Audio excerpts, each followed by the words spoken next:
at the Town Hall in Enniskillen. Online we have Councillor McPhillips and Councillor Rainey.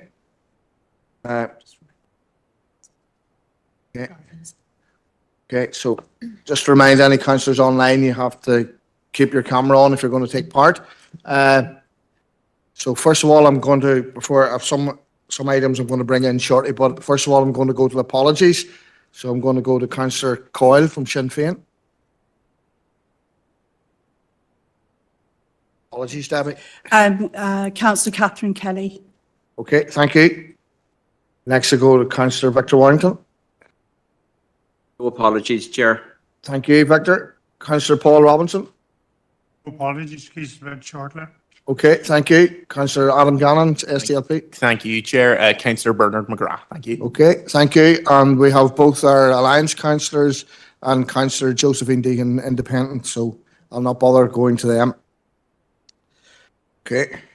So since our last meeting, Pope Francis sadly passed away the day after Easter Sunday.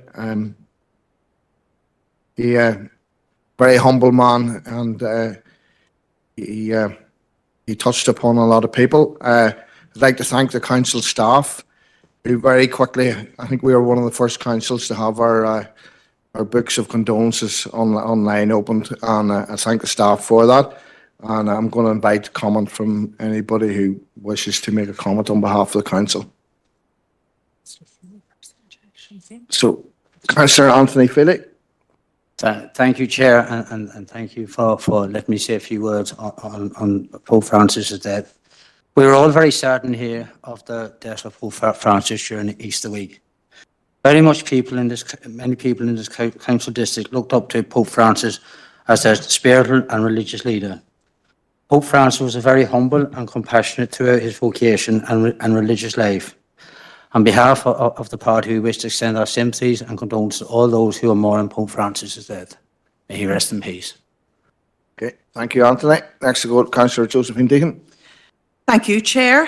As we all know, His Holiness Pope Francis passed away on Easter Monday. And I think it's fair to say, Chair, that it caused not only widespread regret, but also shock, because, you know, he had been very ill. But then we saw him on the balcony on Easter Sunday and welcoming people and offering them a happy Easter. So it was a shock to learn that he had passed away the following day. He was an inspirational leader, not only to the Catholic community, but also worldwide. He was a man of great humility. He rejected all the trappings of power and riches. He embraced a life of humility and poverty. He was a man known for his love of people, for his compassion, particularly to the poor and vulnerable and to those marginalized by society. And we all have images of him visiting the prison in Rome and washing the feet of the prisoners there. He was also very concerned about the welfare of the planet, and his encyclical Laudato Si on care for our common home inspired the world to renew their efforts to protect our planet. He was a man of great faith who worked hard for the church and for the unity of Christians. But most of all, he was dedicated to his Christian faith and concern for people. And it's remarkable that in his final address to people, he mentioned all of those people in war-torn countries throughout the world and his greatest hope for peace.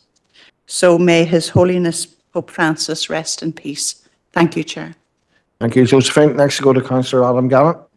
Thank you, Chair, and thank you to, as you've said at the start there, our staff who got the book of condolences up and going very quickly. Pope Francis meant a great deal to many, many people across this district. He was, as being stated, a very humble man, and he was definitely a great leader to so many. And as such, I'd like to pass on the condolences to everyone who's grieving his loss on behalf of the SDLP. Thank you, Adam. Next, go to Councillor Eddie Roof. Thanks, Chair. And I too want to pay tribute to Pope Francis for his unwavering dedication to compassion, justice, and to unity. His humble efforts to build bridges between communities and his commitment to human dignity have resonated far beyond the Catholic Church and was a breath of fresh air for many across the world. His legacy is one of hope and moral courage, and he will be remembered as a global voice for peace and reconciliation for generations to come, and will be sadly missed. Thank you. Okay, thank you, Eddie. Next, we go to Councillor Victor Warrington. Thank you, Chair. Sorry, Victor. My finger's not. Thank you, Chair. Sorry, I'm not lighting you, Victor. I'm on. Oh, you are. You haven't gone red on my. Go on ahead. On behalf of the Ulster Unionist Party, we obviously send our sincere sympathy to everyone affected by the death of Pope Francis. He was obviously a very humble man and was a spearhead in the Roman Catholic Church. So certainly we send our sympathies to all concerned. Thank you. Thank you, Victor. Next, we go to Councillor Paul Robinson. Thank you, Chair.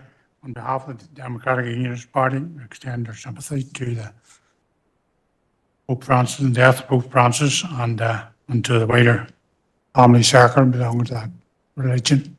Thank you. Thank you, Paul. Okay. Thank you very much, everyone. Next, I'm going to bring in Councillor Nolene Hayes, who's our diversity officer. Most of us are now aware at this stage that we have had some adverse publicity around a statement made by the council. So I'm going to bring Councillor Hayes in, who is our diversity officer. Thank you, Chair. Yeah. As diversity ambassador of this council, I would like to speak about the report on BBC Radio that went out on the 25th of April regarding the British Supreme Court ruling on gender and biological sex. First of all, I want to express my deep regret for any hurt and fear that may have been caused to the LGBTQIA+ community and their families, especially the transgender, non-binary and intersex community, for the way these responses were presented on the radio and subsequently across other media platforms. I would also like to reiterate and confirm our commitment to our council equality and diversity policies, which are completely inclusive of all people and communities. And just to remind everyone, council policies can only be set when there is a majority agreement of the elected councillors in this chamber. During the week, I have a meeting with the Chief Executive, along with Fermanagh and Omagh Pride. This meeting was a very positive meeting, but at this point, I would like to ask the Chief Executive, with the Chair's permission, if she wouldn't mind clarifying the situation for further reassurance, please. Okay. Thank you, Nolene. Thank you, Chair, and thanks, Councillor Hayes. So maybe members, just to set back slightly, as Councillor Hayes has indicated, we received a media inquiry which we responded to. I would certainly wish to formally apologise for any for any hurt or distress that was caused in the reporting of that response. I would also like to just clarify a couple of things, and Councillor Hayes has referenced them, and I was glad of the opportunity at the meeting last week to do so in person. Firstly, there has been no decision taken by the Council. Our policies are as they always were. I know one news outlet indicated that officers had taken executive decisions on this matter. That is simply not the case. So our policies remain as they were. We are reviewing our policies in the context of the Supreme Court judgment, but crucially in the context of the Equality Commission guidance, which we understand will be forthcoming in June, and nothing will be done in advance of that. Secondly, our equality statement sets out very clearly our priorities to be an open and fully inclusive council. And I suppose the most regret that I would have is that anyone, particularly those for communities that are already vulnerable, felt hurt by anything that the council would say. It would be directly contrary to our equality statement to implement procedures or policies that discriminated against anyone and certainly against transgender people. So I thank Councillor Hayes for the initiative that she took in relation to the meeting last week. I have had a number of correspondences. I have responded to each of those. I hope we've clarified the position, and I've certainly indicated my willingness for ongoing engagement. And just, I suppose, finally, Chair, in the context of the policy review, when that work is initiated and completed, that will all be brought back into the council. So just to provide an assurance on that front as well. So that's, I don't really have anything further. I hope that clarity maybe provides some reassurance, but I know it doesn't diminish the hurt felt. Thank you, Chief Executive. So that's the position, councillors. I really feel as though that until such time as we get a report back and we also find out find the positions which we were indicated there for the middle of June, I don't think there's any need for any further discussion on this topic. So we're going to go back to the agenda, and that's to confirm and sign the minutes of the council meeting held on the 1st of April 2025. So for accuracy, page 1, page 2, page 3, page 4, page 5, page 6, page 7, page 8, page 9, page 10, page 11, page 12, page 13, page 14, page 15, page 16, page 17. Proposed by Councillor Thompson, seconded by Councillor Warrington. All in agreement?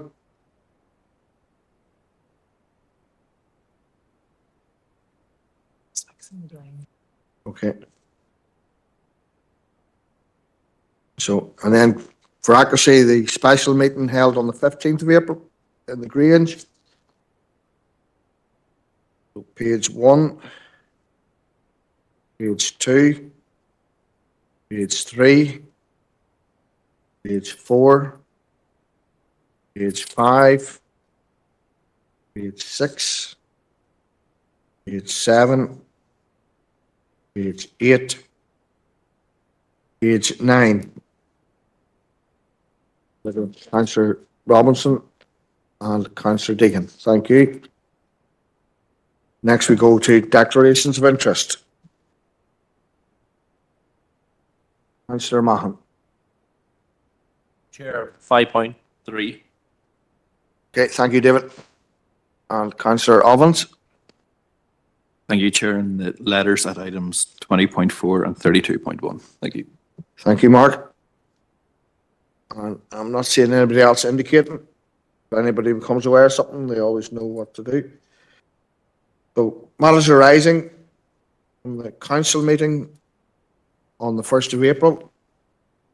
Page 1, page 2, page 3, page 4, page 5. So answer.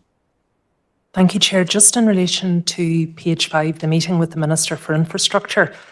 So firstly, Chair, the Minister's office has been in contact to propose revised arrangements for that meeting, which would now be proposed to take place at 12 noon on Wednesday, the 28th of May in Caffrey in Cookstown, which hopefully will be more convenient.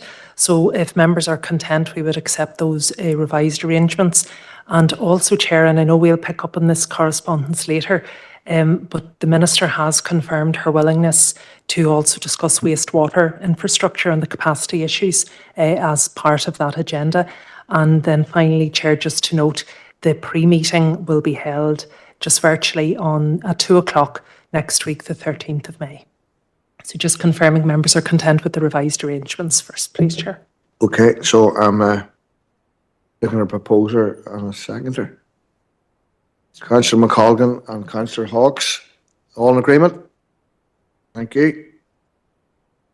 Chair, also just on page 5, item 4.7, we have a response from Royal Mail in relation to the Council's previous representations by postal deliveries and delays. So in summary, Chair, the Royal Mail has said they don't break down the data at a council level. It's only actually at certain postcodes, and they're unable to provide us really any further information. Councillor Green, Seamus? Yeah, I find that letter extremely unhelpful. I think we did point out a number of issues to them, and for them to say that they don't break it down, you know, to a local level is neither here nor there. I think the issues that was brought to them were very specific issues, and they, I don't know, skirted around the edges of them. It clearly seemed to be a policy from whatever level of management, we don't know yet, was to treat parcels as the most important thing and to not treat letters. There was letters being delivered once a week. I believe even recently, a person was telling me as recently as yesterday, they got a week's letter delivered to them with an elastic band around them, the entire week's letters. So, and again, there was an appointment in one of the letters. Now, I think they actually didn't miss the appointment, but it was just the fact of a day or something that they didn't. So they were quite lucky that that didn't happen. So I think, you know, the Royal Mail needs to start taking responsibility for this, because it is happening. And if the person that wrote that reply back to us doesn't know what's happening, well, then maybe we need to write to somebody else. Is there a minister overseas Royal Mail? I know it's a kind of a semi-private, but I believe it gets public funding on that. And so do we need to write to a minister and that? I don't know. Maybe the chief executive could give me some clarity, or maybe even Ofcom or somebody to escalate this complaint. Chair, I think, but I will double check. I think we had made previous representations to Ofcom, but if not, we can certainly follow up with them. I do think they certainly have an oversight role, but my memory, and I know it was in a different matter about the post office scandal around the payments and the IT system. I know that there was a ministerial oversight role as well, so we'll maybe just check back on the appropriate minister and we could make those representations. Okay. Councillor Green note that as well. You're happy to note that letter, that ambiguous letter, Seamus?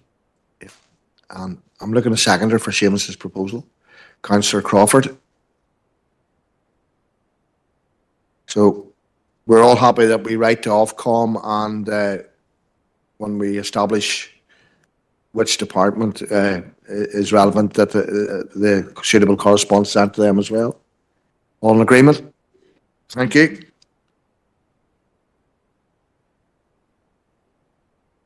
Page 6, page 7, page 6. Councillor Withers, Patrick. Sorry, Chair, just back to that Royal Mail one I was indicating there. Just memory serves me maybe a month, 2 months ago now, but we had wrote to the relevant department. I think I'd mentioned at the time, I can't remember who it is now, but if we look back there a month or two, there was definitely a letter sent already. So if you check our records, it should be there. Thank you, Chair. Thank you, Patrick. So page 7, page 8.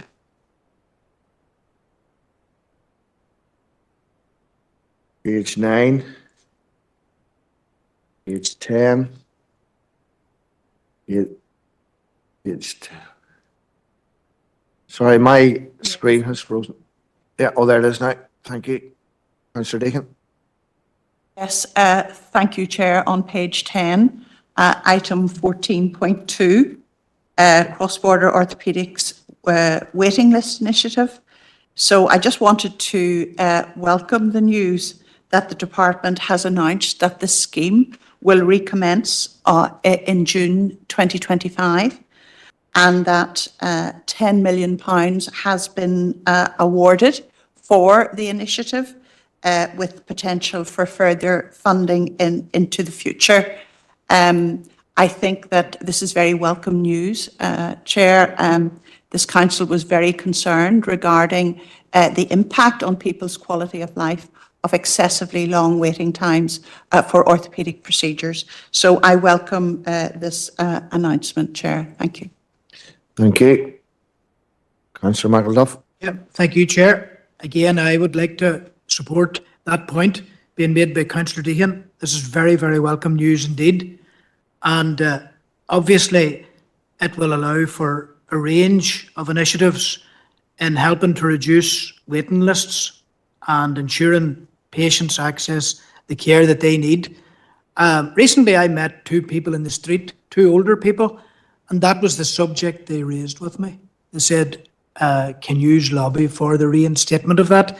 It'd make a world of difference till one of the two, you know, and great agony, and they were looking to that scheme for solving their particular problem. So I have two people's images in my mind when I see the reinstatement of the scheme, real people, local people who will benefit, and 10 million allocation will go some way to helping. Thank you, Chair.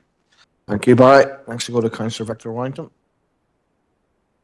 Thank you, Chair. Well, certainly I want to be put on record as welcoming this as well. I spoke on this cross-border scheme on quite a number of occasions. It has been very successful in the years that it was running, and certainly people were able to go down to Navan or down to wherever and get their procedure done, and it was very, very successful.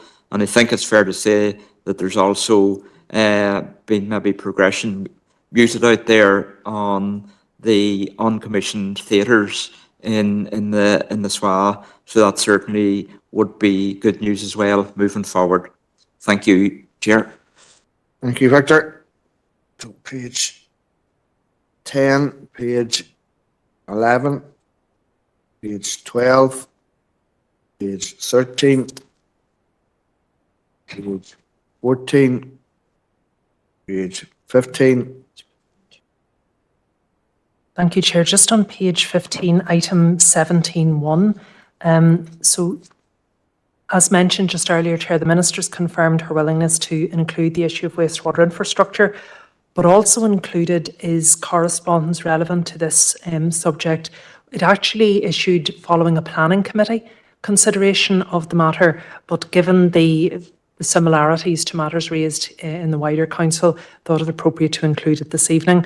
So that's the response from Northern Ireland Water, which really doesn't give any particular comfort that the matter will be addressed anytime soon. We will, obviously, for the meeting with the Minister, have the breakdown of details for our own district chair. So both for noting at this point.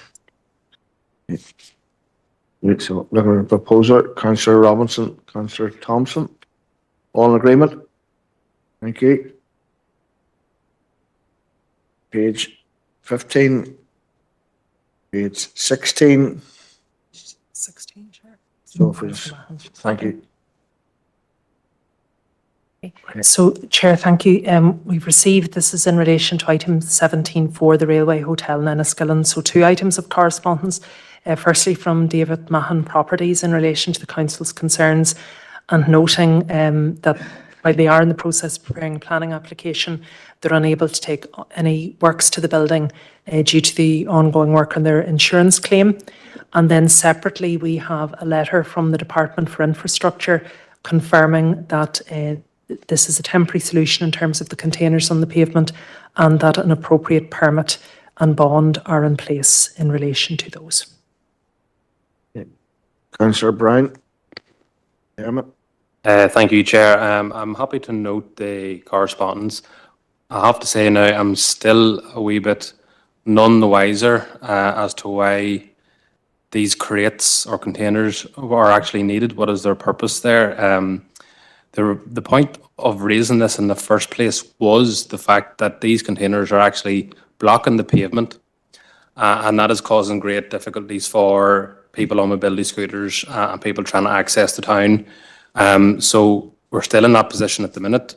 There's no timeline, as far as I can see in these letters, which gives an indication of when we're going to have these containers removed. And still, as I said, none the wiser as to why these containers are actually needed in the first place. So, is there any possibility we could write back to DFI and ask them to update us on a timeline and why these containers are actually needed in the first place? Thank you, Chair.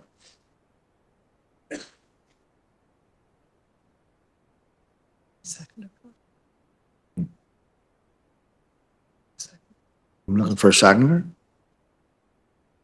Councillor O'Reilly. Chair, thank you. I'm quite happy to second there. And I would also be interested if we could write and ask what is the specific policy of DFI on structures on pavements, which I'm sure they have, because they can be very quick to inform us to move things when it's necessary as well. So they must have a very specific policy on the length of time, the type of article that can be left on the pavement for any length of time. And if Dermot's happy with including that, I'd be interested to get that information as well, Chair. Okay. You've heard the proposal by Councillor Bryan, amended by Councillor O'Reilly. We all in agreement? Okay, thank you. If somebody want to let Sheriff Count Mahon come back in again? Thank you, Paul.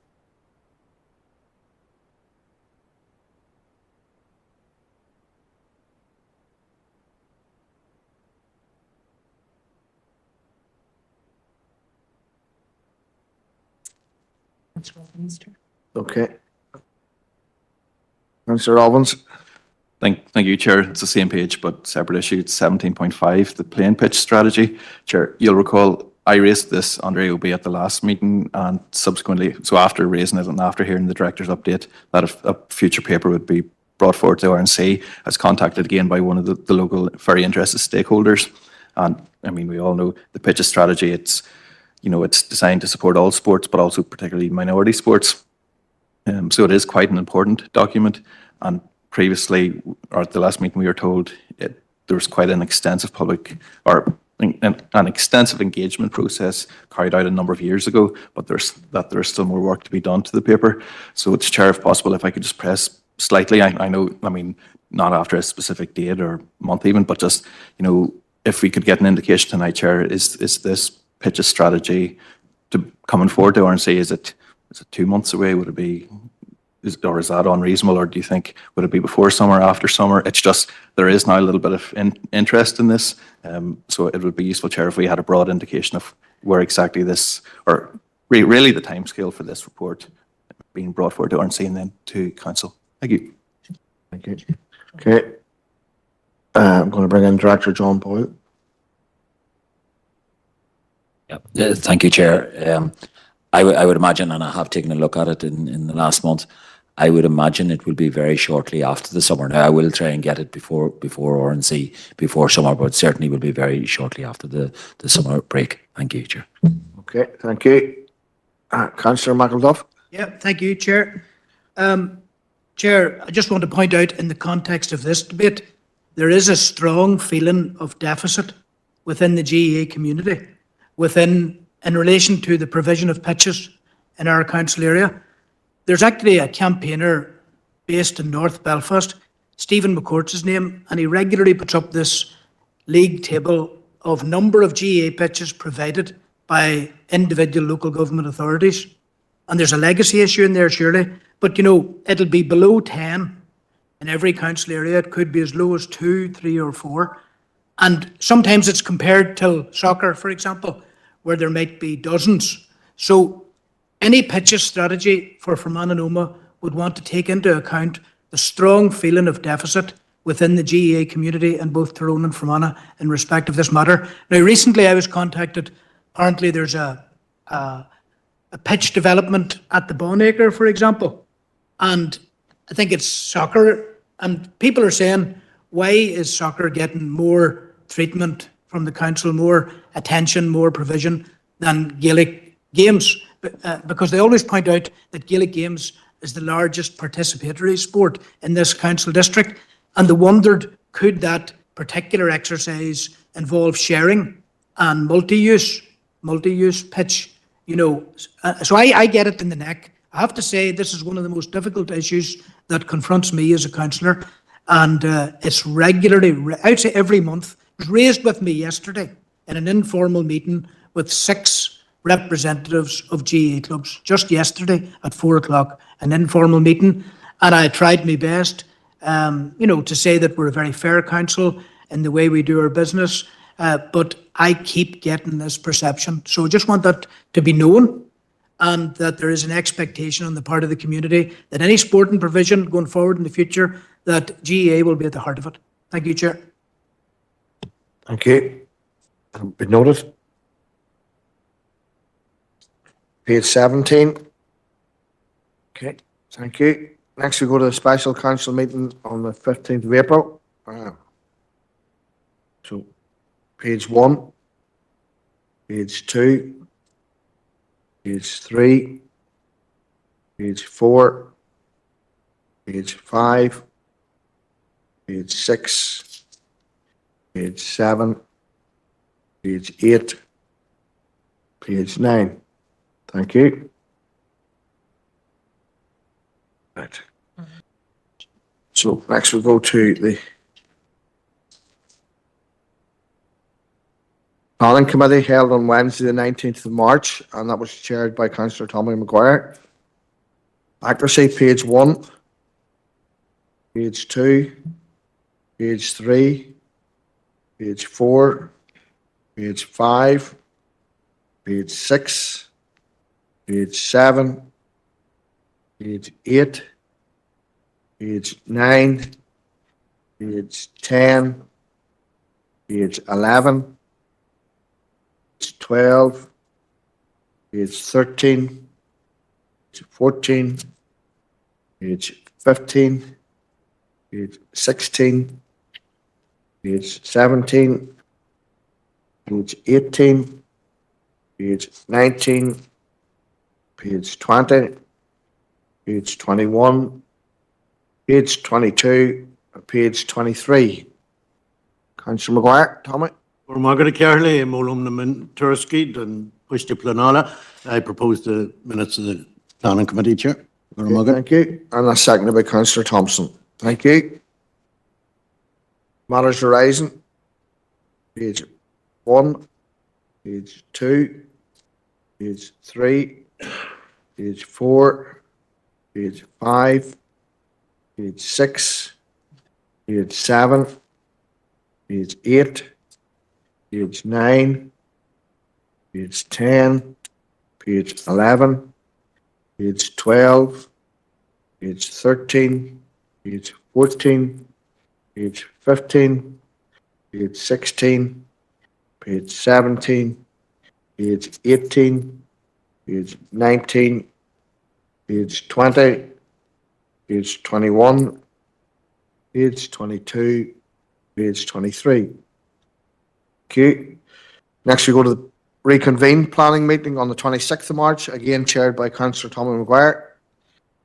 Page 1 is for accuracy, page 1, page 2, page 3, page 4, page 5, page 6, page 7, page 8, page 9, 10, page 11, 12, 13, and 14. Mr. Maguire. I'm Gormagan Carley, Arish, Molum Namun Turski, Arish, and Kistisha. Again, Chair, I recommend the minutes, Chair. And that's seconded by Councillor Robinson. All in agreement? Or no, I don't need it. All right. Matters arising, page 1, 2, 3, 4, 5, 6, 7, page 8, 9, 10, 11, 12, 13, 14. Okay. Next, we go to Environmental Services, and that was chaired by Councillor McPhillips. Page, again for accuracy, page 1, page 2, page 3, page 4, page 5. Go ahead, Councillor McPhillips. Happy to propose, Chair. Seconder. Councillor Hayes, thank you. Next for accuracy, page, Matters Horizon, page 1, 2, 3, 4, 5. Okay. Next, Regeneration and Community Committee, that was held in the Grange. Councillor Stephen Donnelly chaired. For accuracy, page 1, page 2, page 3, page 4, page 5, page 6. Oh, sorry. Councillor McElduff. Yep. This is RNC, page 6. Matters Horizon. Accuracy. Sorry. I'll come back to you at that stage. Okay. Councillor Donnelly. Happy to propose, Chair. Thank you. And seconder. Councillor Thompson. Okay. Matters Horizon, page 1, 2, 3, 4, 5, 6. Councillor McElduff. Again, it's the vexed issue of the parking at Lammy, Brookmount Road, St Connor's Primary School, that whole area. This council is very familiar.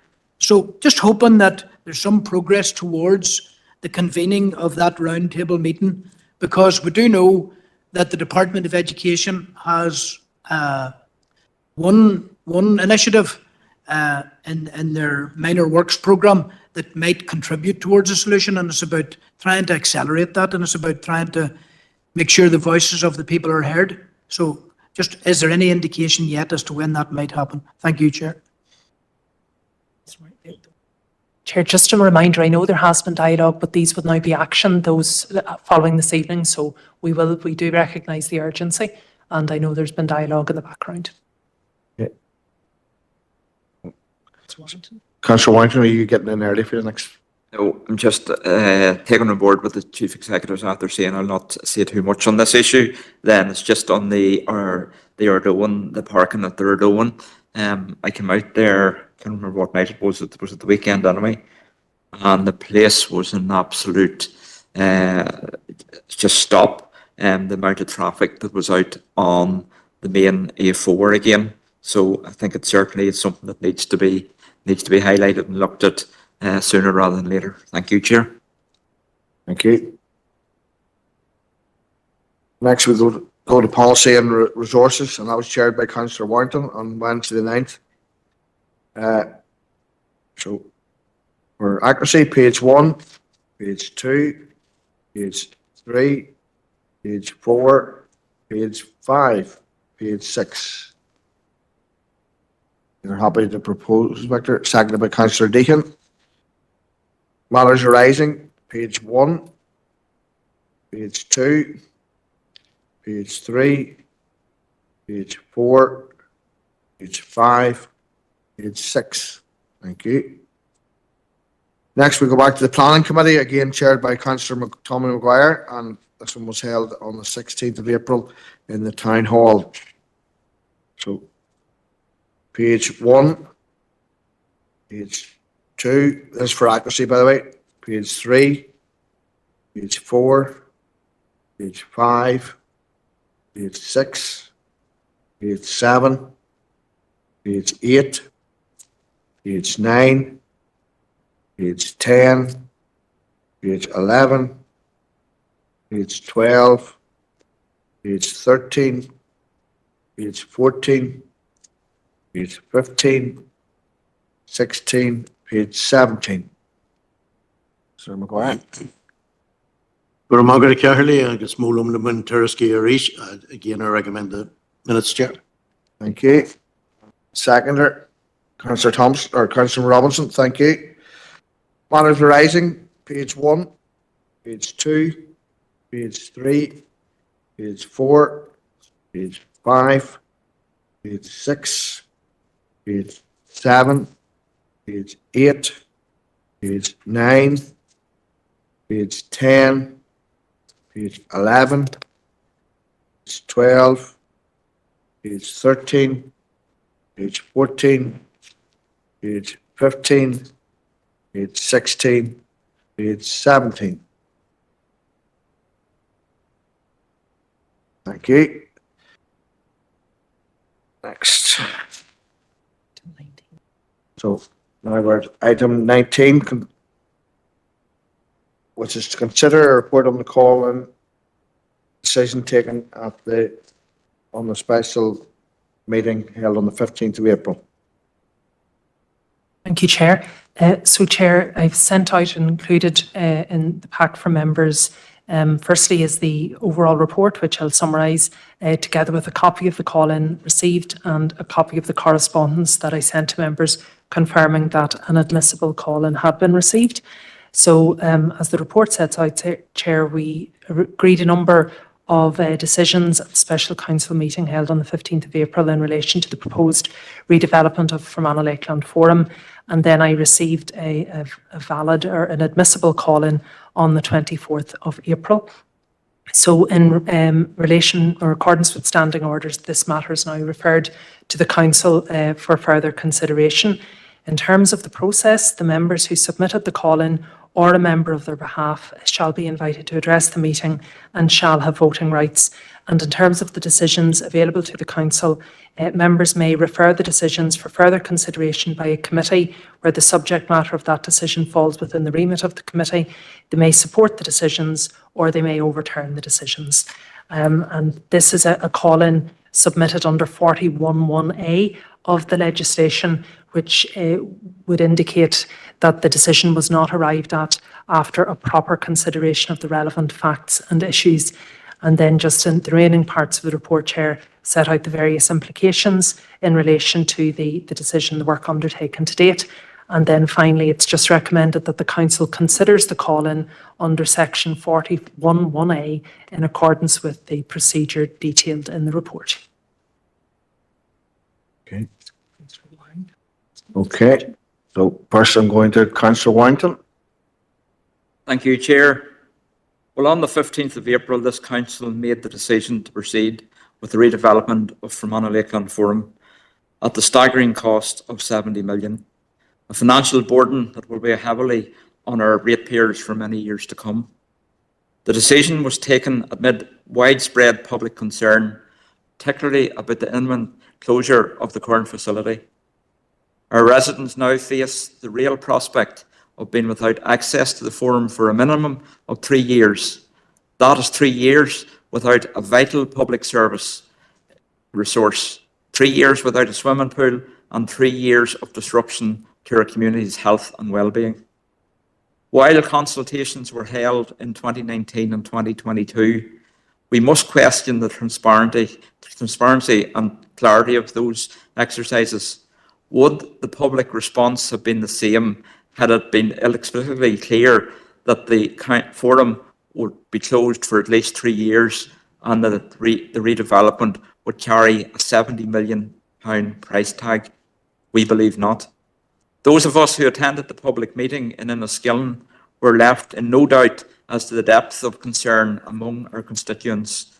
The closure will have a serious impact on our local swimmers, including young talents such as Kate McDade, who recently won a silver medal at the Irish Open, competing against Olympians and some of the finest swimmers in the country. It was not just a leisure centre, it was a cradle of future sporting success. We are equally concerned about the impact on our disabled community, many of whom rely on the forum's facilities multiple times a week. Removing access without a robust interim solution is not just inconvenient, but it is harmful. As a party, we fully support the ambition to modernise and improve our leisure facilities, but we want to see a centre that includes all the features that you'd expect from a 21st century complex, like steam rooms and jacuzzis and enhanced accessibility, but not at the cost of losing what we already have, not at the cost of losing a generation of swimmers, athletes and community users. We urge the Council to reconsider the pace and planning of this redevelopment, to listen more carefully to public sentiment and to explore interim measures that ensure continuity of services. Our community deserves nothing less. Thank you, Chair. Councillor Irvine. Thank you very much, Chair. I'll just add a few points to my colleague, Councillor Warrington, in regard to the reasons behind the proposed call-in. We, as a party, are not opposed to redevelopment or the providing of enhanced and improved facilities. But we think since the time started to look at this project, things have moved on.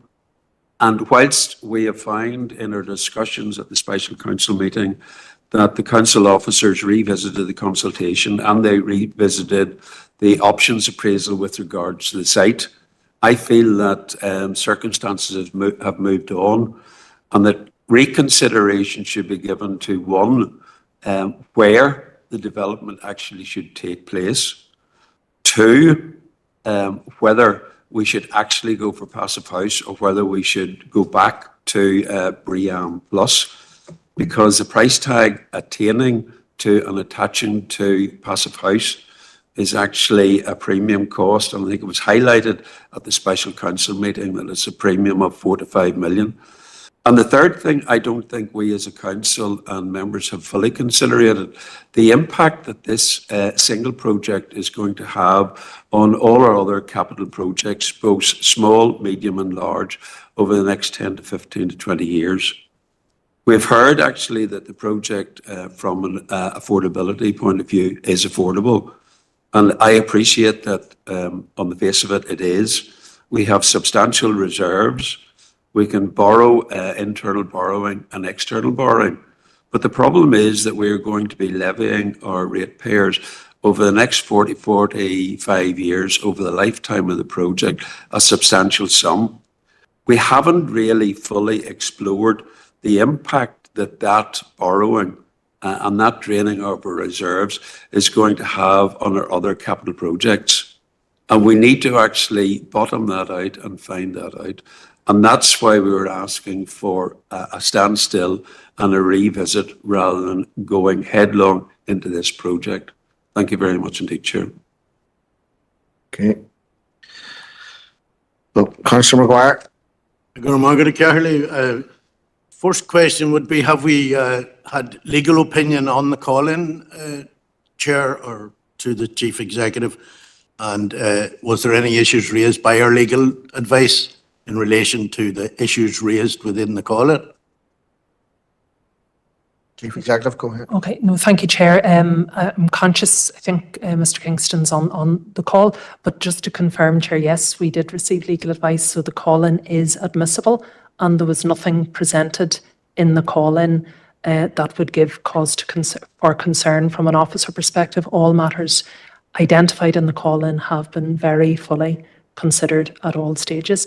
I know, and perhaps Councillor Maguire is referencing the judicial review that is mentioned within the body of the call-in. Certainly specific advice was taken on that. And what I would suggest, Chair, if members may wish to receive an update on that specifically, it would be necessary, though, to just go into committee, as it would be the sharing of legal advice. But I can certainly confirm there was nothing within the call-in that gave a cause for concern from a legal perspective. Well, thanks for that, Chief Executive, through the Chair, and I'm quite content with the Chief Executive's opinion there, unless somebody else is called to ask for any further information. I'm fairly assured the opinion will be the same. Thanks for that, Chief Executive. So again, we're left back where we were at the previous meeting, and I think when I was proposing the agenda item at that time, I talked about the facts that are outstanding, and again, I'll reiterate the facts as I seen them at that time. This council has a statutory obligation to provide the best leisure facilities that we can. We are also aware of the fact that the forum is no longer fit for use. The other fact that I mentioned was that this is 6 years in the making, this proposal. It's not something that has been parachuted in on top of any councillor that's been sitting in this chamber over the years. And indeed, the papers have always been readily available to those who wish to go back to the previous decisions we made. And the fourth fact, and maybe the most important fact that has been maybe distorted out there in the public arena, is that the financial information that we were given from our officers and our financial people are sound, to stack up.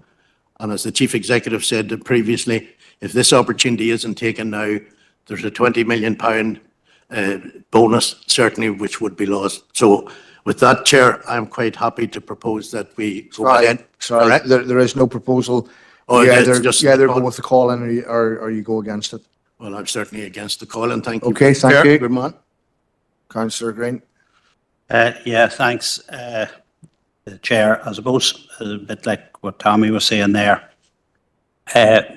We have, I think, got one of the Ulster Unionist councillors to admit that it actually does financially stack up.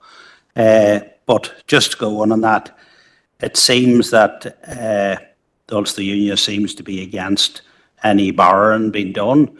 I'm just wondering, what would any young couple or people starting out in life, if they had to save up for their house before they bought it or built it and didn't borrow money? I wonder how that would stack up, you know, if this is what the Ulster Union's argument is, that we shouldn't borrow money. It's absolutely ludicrous. And then I suppose the mask really slipped at the council meeting there that passed it, when the Ulster Unionists, unlike tonight that they're saying about, you know, they want all the facilities and that, but they also talked about a tiny 4-lane pool with a tiny gym or a room in it for activities. I think that was the ambition the Ulster Unionists had for Fermanagh. And as I say, the mask slipped on it when they mentioned that. That's the type of stuff that they want. They want us moved out of the iconic site that we're on. I don't know what reason they want us moved out of it. Maybe there's some other other development in their mind. I don't know. But and to go to a greenfield site that would have to be bought, I would presume. I wonder where that money would come from to build this tiny four-lane pool and hall. You know, it's absolutely ludicrous. Councillor Mahan. Thank you, Chairman. I was wondering maybe if I could maybe ask the Chief Executive just, you know, if we as a party are against the calling, but the suggested delays, what's the implications of that? You know, is there cost implications? Maybe go over that. The funding, is it liable to be drawn back? Just those feelings, because you know, it's not just a matter of saying we'll delay this. There is implications to delay, I would imagine. Thank you. Yeah, please, Chief Executive. Sorry, Chair, thank you. Well, in terms of a delay, I suppose, Chair, I know there was some discussion at the special council meeting about the impact for the levelling up funding, and I advised then that while it isn't something that we have formally put to the relevant department in Westminster based on our experience on the growth deal, I think if we were to suggest a deferral, and I note some of the commentary in relation to Passive House, bearing in mind Passive House is an integral element of the levelling up application, I think certainly there's a strong likelihood that the funding would be at risk. In terms of the other practical implications around the finances, Chair, while a specified period for a delay or a deferral hasn't been mentioned this evening, I think 6 months was maybe mentioned at the special council meeting. There would certainly be inflation costs, which I imagine would be in the region of about £500,000. There is a debate as to certainly the contractor's tender price would be outside of the validity period. They're normally held for about 130, 135 days. We would be beyond that. We would certainly be beyond the period of works when we could actually go onto the site and do the clearance in relation to environmental and other considerations. So the delay would be considerably longer. We would have human resource implications in terms of staff contracts. And I suppose what was also mentioned at the special council meeting, make no mistake about it, the building would not last. so it would close regardless, and there wouldn't be a plan for refurbishment. So I think the consequences for delay financially alone are very significant. Thank you, Alison. Well, no, I think we've delay to me is just going to end up costing more money. I don't see any other solutions or anything being provided. Posing questions where, loss of house and different things, all those things really should have been looked at in the last few years at the very latest. So I believe any sort of pause or delay will end up costing money. We may lose the funding, which will be an unimaginable position to be in. To go to a new site and just spend the same amount on a new site without the funding just doesn't make sense. So I say myself and as a party, we are against the calling. Okay, Councillor Coyle.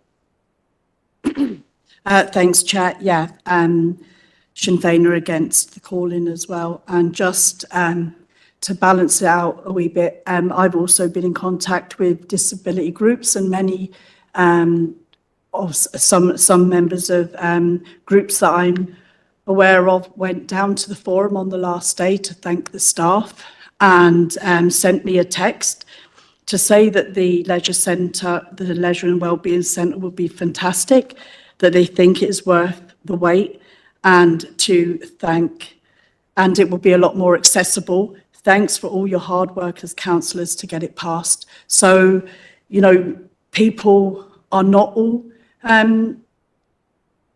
giving out bad news, negative comments at all. There's a lot of people that understand why it's being done, and they're in agreement with it, and they are willing and able to use some of our other facilities across the county, across the council area. So we'll be opposing the calling. Thank you. Okay, Councillor Barton. Thank you very much. It's just to clarify what Councillor Maguire spoke about in relation to the 4-lane pool. That was Councillor Green. Councillor Green, apologies, Councillor Maguire. At no time did I ever suggest that from Annan District Council should go down the road of looking at a 4-lane pool. What I was doing was looking at this new development in Causeway Coast and Glens Council, and the cost that what it was costing them. I know the development's much smaller, but it was a third of the price of what we were looking at in relation to Fermanagh Oma for the new forum, so to speak. So can I make that clear? No way did I ever suggest that we should go down 4-lane pool, nor did the party ever suggest that. Thank you. Councillor Gannon. Thank you, Chair. I would suggest that the fact that the Ulster Unionist councillors are indicating that they didn't have all the relevant facts by making this call-in really to me suggests that maybe they didn't read the documents that we've all been looking at for the past maybe 6 years, maybe longer from people who've been in the chamber longer than myself. Maybe they've been asleep as a group during that time, because all the information has been there. It's been clearly laid out. It's been clearly communicated. Points on the consultation was clearly communicated on the night, I believe, the numbers that responded to the consultation. And as a user of the forum, I saw it out there, front and centre. There it was nearly every day for God knows how long for people to respond to. I do note Councillor Warrington's comments on facilities like a steam room, and it wasn't lost on members of the public that did listen into the meeting that the potential proposals to look at a steam room was not allowed by the Ulster Unionist Party chair, as is the right of the chair. Okay. But it wasn't lost on people. Sorry, I'll stop you there. I did say before we started the debate, but I will point out which motion were you going to, which proposal were you going to propose to amend? Because you're going to have to go back and get the plans redrawn to get a steam room and a sauna put in it. You then have to go back to the contractor and the costings. So what were you proposing, an 18 months delay? it would have been useful to have that discussion on the night, Chair. But I will, as I said, it is your right to make that decision, Chair. But it was just when Councillor Warrington raised it. But I would say these concerns about the costs that have been raised here, I don't believe them to be genuine concerns about the costs, because any delay and essentially starting from scratch, as has been indicated by the Ulster Unionist Party here, is that this will lead to additional tens of millions of costs that will go to the ratepayer, up to such an extent that the project may never happen because of the extent of what costs a delay would have. I think it's well reported on how costs have changed over the past couple of years. Imagine if we were going back to the start, how costs would develop. And as such, Chair, you will not be supporting the call-in. Thank you. Okay, Councillor Rife. Sorry. Thanks, Chair. Just listening to the input from the Ulster Unionist Party, it's very difficult. But I mean, it's misrepresentation after misrepresentation there, again and again. The discussion about the cost and ratepayer doesn't take into account what it looks like over the 45-year period. That's the whole point of the lifetime of this project. This is not a short-term goal. This is a 50-plus year project in the end up. Okay, and over that period of time, the ratepayer gets bang for its buck on that front. Okay, we can see that. We see the numbers in front of us, and it's interesting that Councillor Irvine said he doesn't dispute the figures when that wasn't what we heard from the input prior to that. When we talk about the effects on future capital expenditure, the amount that we are going to be paying off in interest each year is about 5%, we'll say, of your average capital expenditure each year.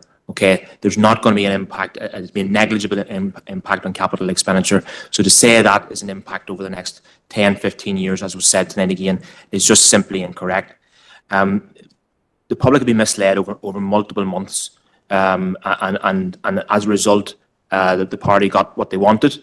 But the reality is that any member of the public I have spoken to over the last number of weeks, when I have explained and discussed the process behind them, I've had no critical feedback on that whatsoever. So yeah, the Alliance Party will not be supporting this whatsoever. Thank you. Okay, Councillor Philly. John. Thank you, Chair. The more you listen to the UUP speak on this, the more you realise that there is only one thing they want, and that is to stop the Lakeland Forum, have it closed down and forget about it. Otherwise, there wouldn't be that many contradictions. It costs too much, but they also want things added to it. It costs too much, yet at a public meeting, a high-ranking member of their party said we lacked ambition and we should be going for a 50-metre swimming pool. Then a councillor comes in and says it's too costly. We should be looking at places like Ballycastle.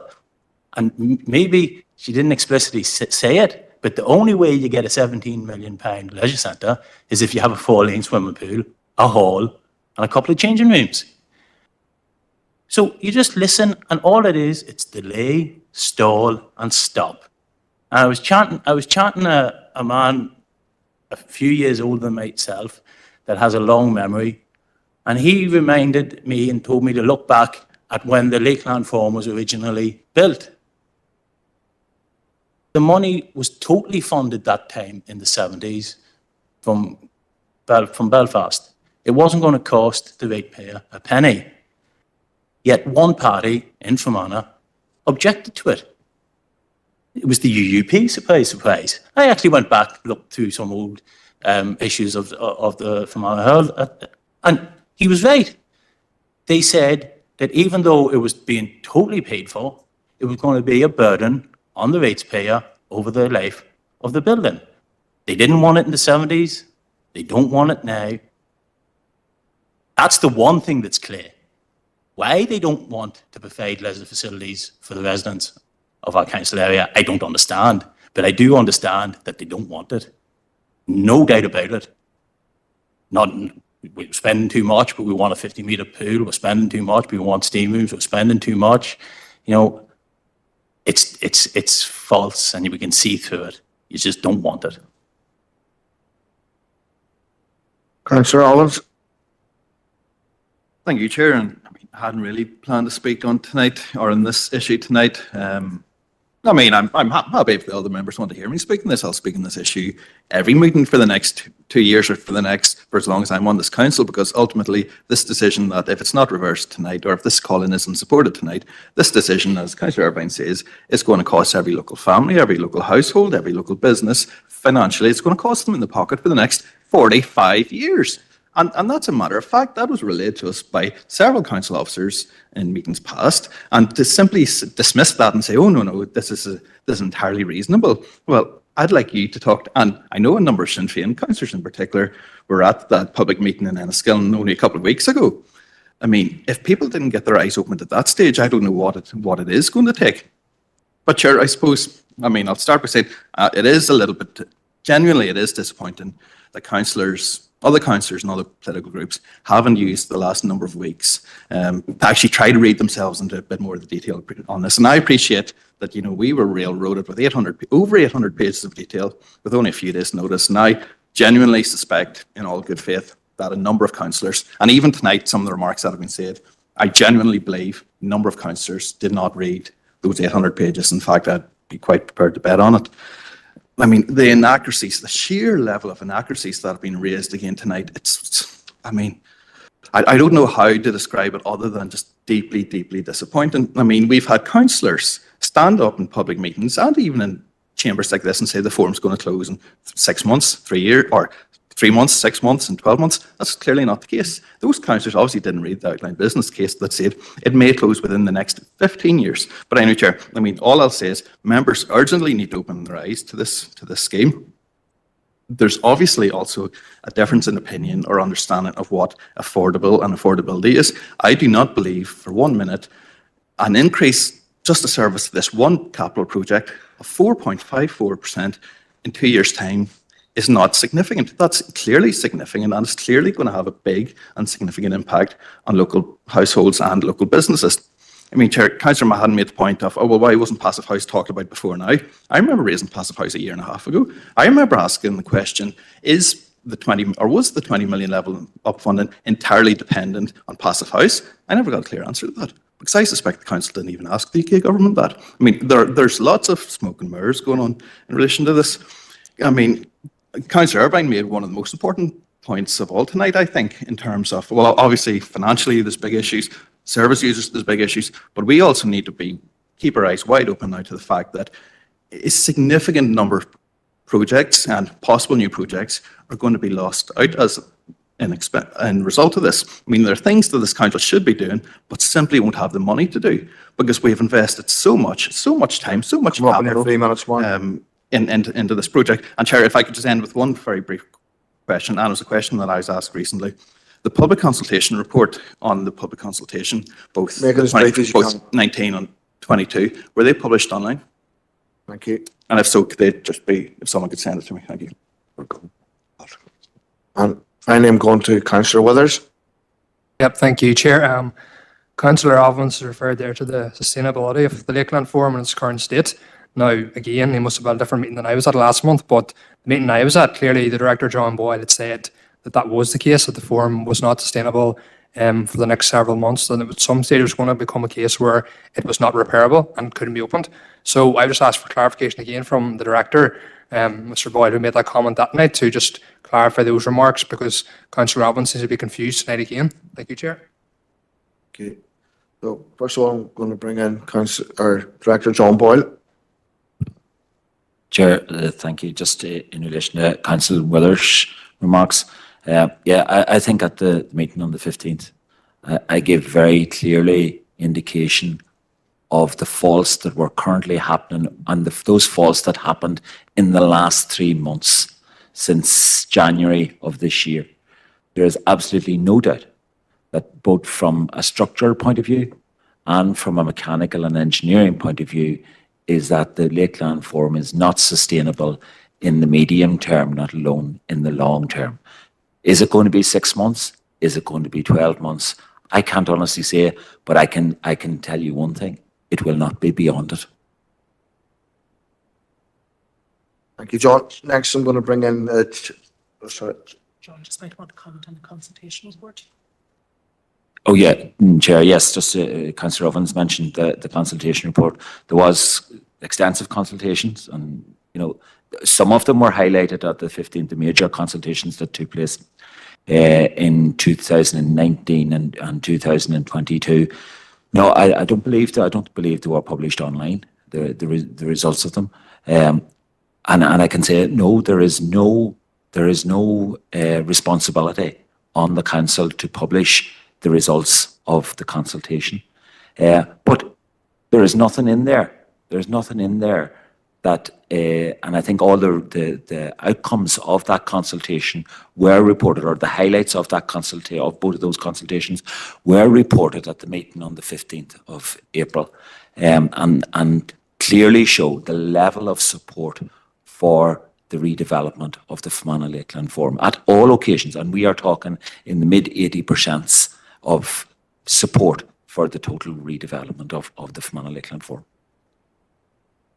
Finally, bring in the Chief Executive. Chair, it's just on one specific comment Councillor Ovens had referenced about the levelling up funding and Passive House. I think we've been extremely clear at all stages, both the parameters of the project, the inclusion of Passive House, and that is a requirement for the funding. I do believe we've answered that on a number of occasions. Okay. Nobody else indicating, so I understand there's dissent in the room, so if you can please set up a vote, and we're simply voting to either accept the call-in or to reject the call-in. That's a recorded vote. It's been requested by Councillor Green. Councillor Hawkes. Sorry. Chairman, Alan, Councillor Rennie here. I wish to abstain on this occasion. Okay, thank you, Alan.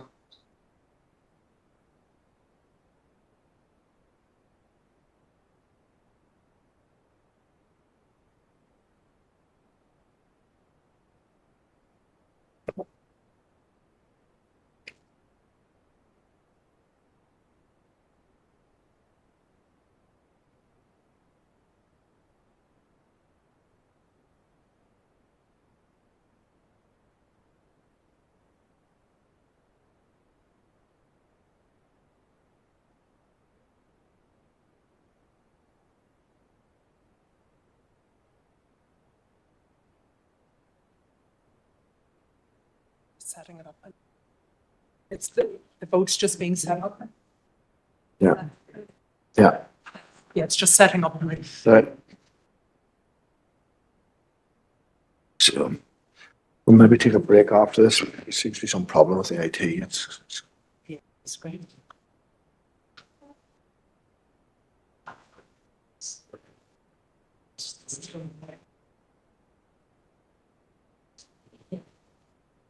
So sure. It's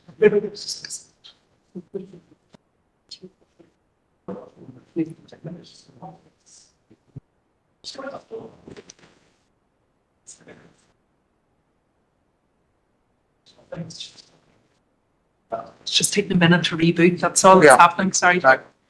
Just we tell members it's just. Okay, we're having to reboot the system, so it'll take a minute or two to set the vote up.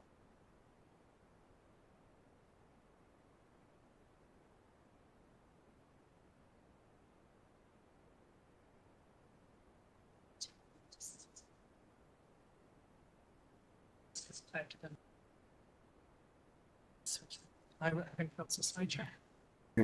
Yeah. Yeah.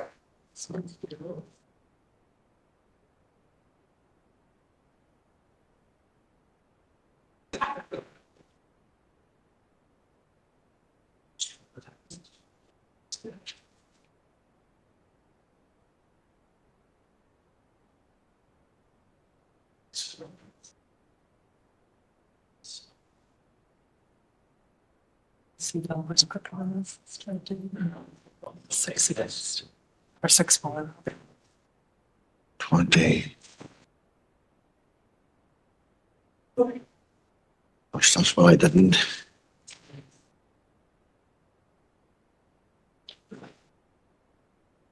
I'll get the number later. Yeah.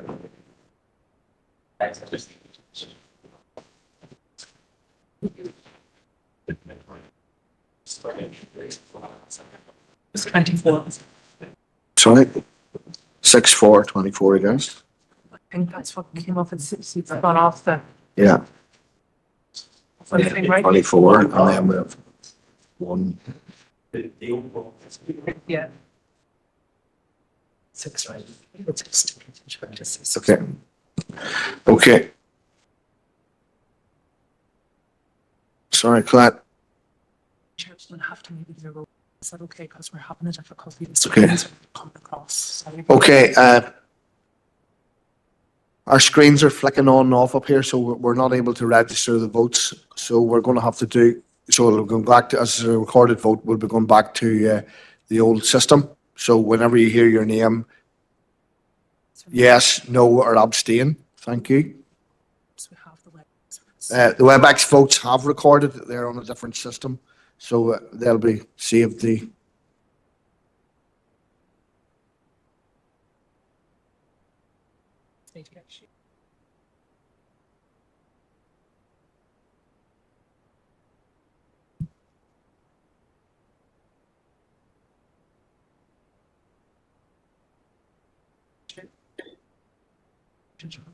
I'll do it.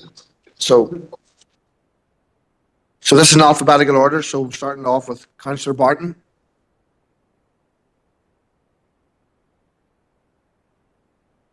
So Councillor Brock. Councillor Brown. Councillor Buchanan. Councillor Campbell. Councillor Coyle. Councillor Crawford. Councillor Deehan. Yeah. Councillor Anne-Marie Donnelly. Councillor Stephen Donnelly. Councillor Elliott. Councillor Anthony Feely. Councillor John Feely. Councillor Fitzgerald. Okay, sorry. Councillor Gannon. Councillor Green. Councillor Hawkes. Councillor Hayes. Councillor Irvine. Councillor Catherine Kelly. Oh, sorry, apology. Voting's online. Councillor McGuire. Councillor Mahan. Councillor McCardle. Councillor McCann. I'm for.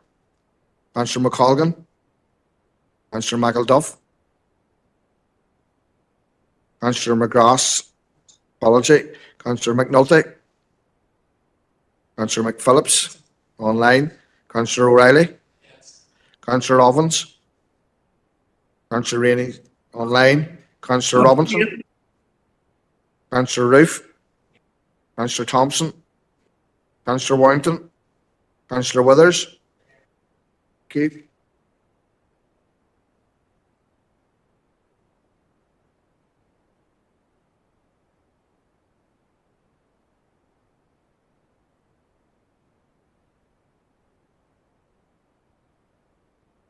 Six, 4, 2, 1 against. One abstention. So that's 6-4, 31 against, and 1 abstention. So the call-in is rejected. Thank you. Next, we're going to item 20, correspondence. Thank you, Chair. The first item of correspondence is from the National Association of Councillors regarding their local Enterprise Champions initiative. And while it's dated the 3rd of March, Chair, I only received it actually subsequent to an ILGA meeting in Oma in April. So I do appreciate the first event was last week. I circulated to group leaders in advance for information. But just to advise, Chair, the cost is £395 and the estimated travel cost would be £400 approximately. Councillor McCann. Chair, happy to note the correspondence and propose Councillor Debbie Coyle, baby. Okay. Okay, that's fine. Councillor Robinson.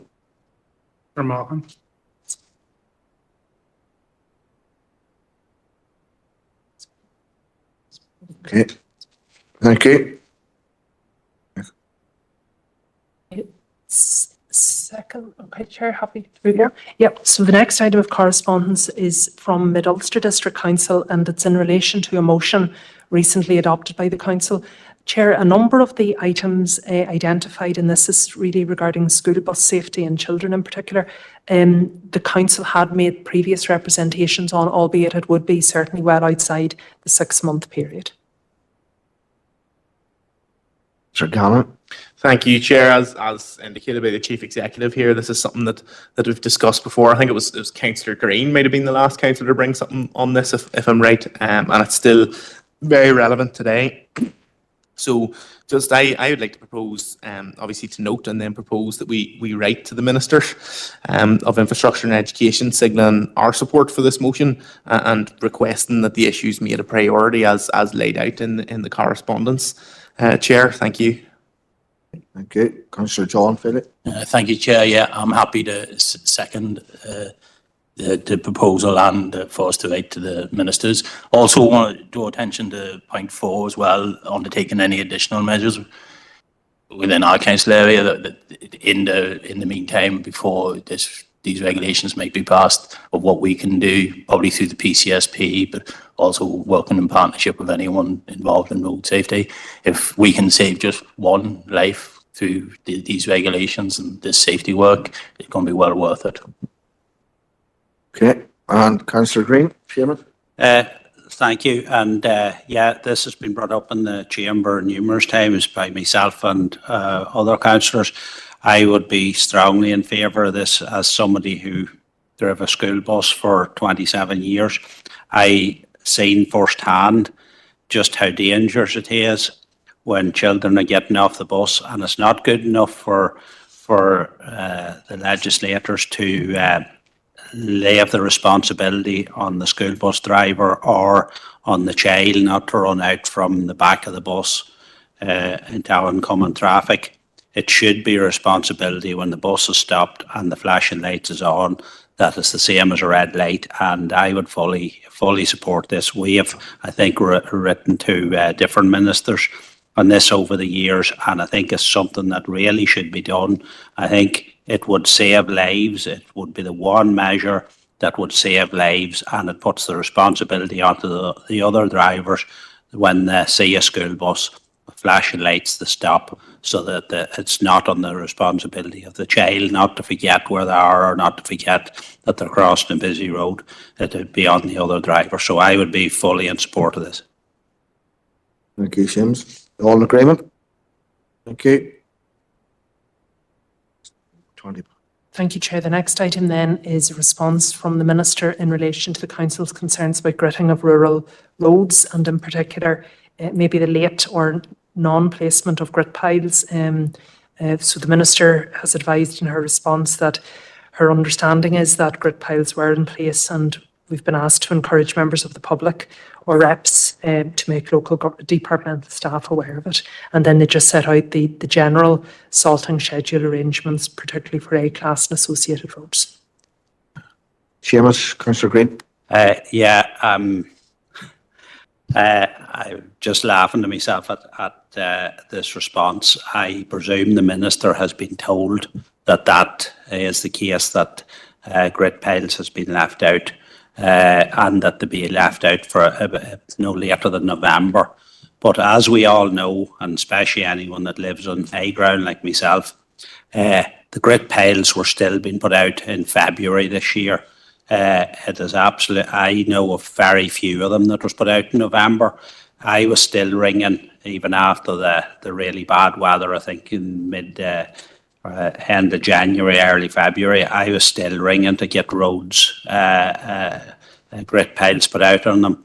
I believe might have been last year or the year before, the last grit piles were put out on some of the roads in my area in March. It just is not the case, and I think we need to write back to the Minister and point out that if she has been provided this information that grit piles are out in November, that she's been misled, and that there needs to go a diktat down from the Minister that this needs to be done and completed by November every year, because it just isn't being done. And that's a fact. I think most councillors in here know that it's not been done for November or anywhere near it. Thank you, Seamus. Councillor Barton. Thank you. And just in addition to what Councillor Green has spoken about, I would like to perhaps add to that we request that all roads within our 30-mile limits in our villages and towns are salted. Many are not salted within our villages and towns.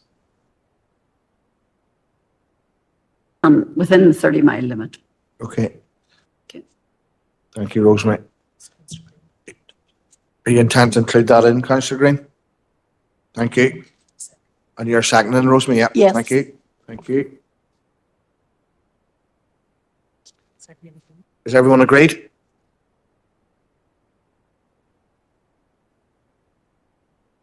Chair, thank you. The next item of correspondence is from the interim chief operating officer of SPPG, and this is in relation to the council's representations about MDTs and whether the current physical stress of Carrickmore Health Centre would have an adverse impact on the rollout of the MDT in that area. So the response really is just setting out the engagements that have taken place to date, Chair, and notes in the correspondence that there was a planned visit for the 26th of March. So we haven't heard anything to the contrary that didn't happen, so I assume it did. Yeah. Councillor Deacon. Thank you, Chair, and thank you, Chief Executive, for your briefing. First of all, Chair, I want to propose to note this correspondence from Mrs. Tracy McCaig, the Interim Chief Operating Officer at SPPG. There are a number of positives in this letter, Chair. You know, I welcome the engagement of the SPPG Primary Care Infrastructure Development Team, working in conjunction with the Department of Health, the Trusts, and the Northern Ireland General Practitioners Committee. I haven't heard the outcome of that meeting last week, but I trust that it was positive. And in her letter, Mrs. McCaig did indicate their overall concern that there would be improved accommodation in health centres, not just for MDTs, but also for core general medical services and the provision of space for GP trainees. So I welcome all of that, and I look forward to a positive development.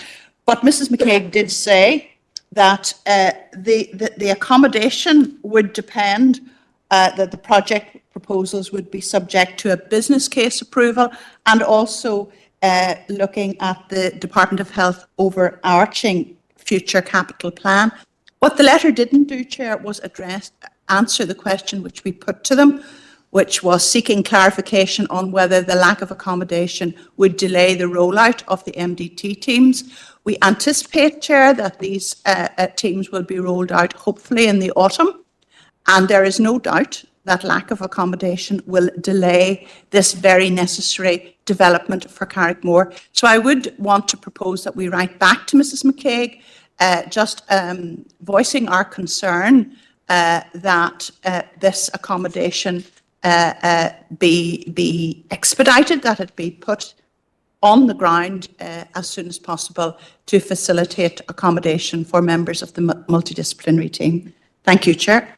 Thank you. Next go Councillor O'Reilly. Thomas. Thank you, Chair. I'm happy to second the noting of the correspondence, and I'm happy to second Josephine's proposal. Chair, can I further ask that, notwithstanding what Josephine has just been saying there about the different disciplines that are possibly to be rolled out and how a lack of accommodation was being cited for Carrickmore, there is, I'm pleased to report, Chair, going to be considerable new accommodation in the new health centre being built at this present time in Lisnaskea. And what I'm proposing, Chair, is that we would write to find out exactly what the plan for the multidisciplinary team that is planned and promised for that new centre. Also, Chair, we have been told at one stage anyway that there would be quite a considerable number of GPs working out of that centre. And I'm proposing that we write and look at for detailed information on how the plan to actually obtain the GPs, the plan to obtain the multidiscipline team members and the implementation of that is being taken forward. Because I think, Chair, it was the case that we had when we were building the new hospital. The building would be a fine physical building, but we were still in the problem of getting clinicians. And I haven't been told different in this case with the new health centre in Lisnaskea. I have no doubt it'll be a fine building, whatever eventually comes out of the ground. But what is the most important thing is that we have the clinicians and the allied teams around those clinicians to be able to provide service for the people of the Erne East area and further afield. Thank you, Thomas. Let's go to Councillor Eddie Roof. Thanks, Chair. I was in to support Councillor Deehan's note of the letter, and I'm just going to basically repeat what Councillor Riley had said, but with the caveat of, and I've said this before, that particular statement from the Department of Health had mentioned that the hub will support a network of 16 GPs and won't necessarily mean there's going to be 16 GPs based in Lisnaskea, and it's likely that the multidisciplinary team based in Lisnaskea will likely cover a large chunk of East Fermanagh that may incorporate GP surgeons across the likes of Maguire's Bridge, Lispitol, etc. That would lead to an overall amount of GPs being covered of 16. So it's very cleverly worded, I would say, by the Department of Health, for want of a better term. But we maybe have to take that into account when we look at that. The multidisciplinary team has been rolled out many years ago in other parts of Northern Ireland. Unfortunately, it tended to be in some of the more well-off areas, unfortunately. And it is well and long overdue that Fermanagh and Omagh get the same opportunities at this stage, because they had seen a large improvement in the medical outcomes for a substantial number of people in Northern Ireland, and it's about time it came our way. Thank you. Councillor Michael Duff. Thank you, Chair. Chair, I had originally proposed that we write along these lines to the relevant authorities within health as to how the rollout of the multidisciplinary teams would be impacted by, inadequate accommodation in Carrickmore. Now, I see in the letter here, it talks about GP training consultation rooms and space for physiotherapy, space for mental health, and space for social work services. Now, to think that patients in rural Mid-Tyrone, in the Carrickmore and wider Mid-Tyrone area, could be disadvantaged in terms of access to physiotherapy services, mental health support services, social work services, in an area which is the most distant from an acute hospital. The Carrickmore area, obviously SWA is our acute hospital in that area. East of Carrickmore, people would tend to, just a few miles east, would head to Craigavon. And north of Carrickmore, some people would head to Altnagelvin. So this is the area most distant from acute services. So my question would be, if the Trust is exploring any interim options for placement in other community settings for some of these essential services in the absence of adequate accommodation. Now, obviously, it's good to see the work in progress with the practice management team, to address the issues. But in the here and now, are they considering other options, and what are those options? Thank you. Thank you, Barry. Roisin Devine Gallagher, your hand was up online. No, I'm grand, Chair. Thank you. Okay, sorry, Roisin. I'm looking at, Eddie, did you second Thomas's? So you've seconded Thomas seconded Josephine, and you're seconding Thomas, yeah, okay. And then Barry has made a separate proposal. Thomas is going to second that, yeah. Thank you, you were talking into it. Councillor Ovens, quickly. Just to do the usual declaring them 2 letters, I think, Chair. Thank you. So you've heard the proposals by Councillor O'Reilly and the second proposals by Councillor McAuliffe, all in agreement, they're right back. Thank you. Next we go to Sport NI. Yes. So, Chair, this is the response from Sport NI in relation to the Council's request really about previous provision of funding. So the detail is provided, and I'm sure members will find this, I suppose, the level of funding of interest. But the interim chief executive, Mr. Archibald, has indicated his willingness to meet with the council, and I imagine this is something that members might like us to pursue. Yeah. Thank you, Chief Executive. I think this was off the back of a proposal by Councillor McAuliffe and Councillor Green, and I did have serious questions as to how much support Sport NI were delivering in our district. So those are scary figures there. We're definitely not getting our share, but I'll go to Councillor Warrington. Yeah, well, I think it's been hit. Neil's been hitting the head there with some of the comments. You know, not 0.36%. When you see figures like that, it's the same old scenario. You know, once you go past sort of Lisburn, you're heading more west, and the west is getting less and less the further you go. Certainly, you know, it really does make stark reading when you look at the figures and how they're broke down. So I'll propose that we note the correspondence, and I'll also propose that we do meet this guy, Richard Archibald, and basically have a meeting with him. Thank you. Thank you, Victor. Councillor McAuliffe, bye. Yep. I would propose that we have an informal meeting with Sport NI, because that's where we'll be able to hold them to account to the best of our ability. Yeah, so are you happy with that, Victor? It's an informal meeting? Yeah. And yeah, thank you, Barry. Agreed. Okay. So, and you're seconding that, yeah. And next I'm going to Councillor Green, Seamus.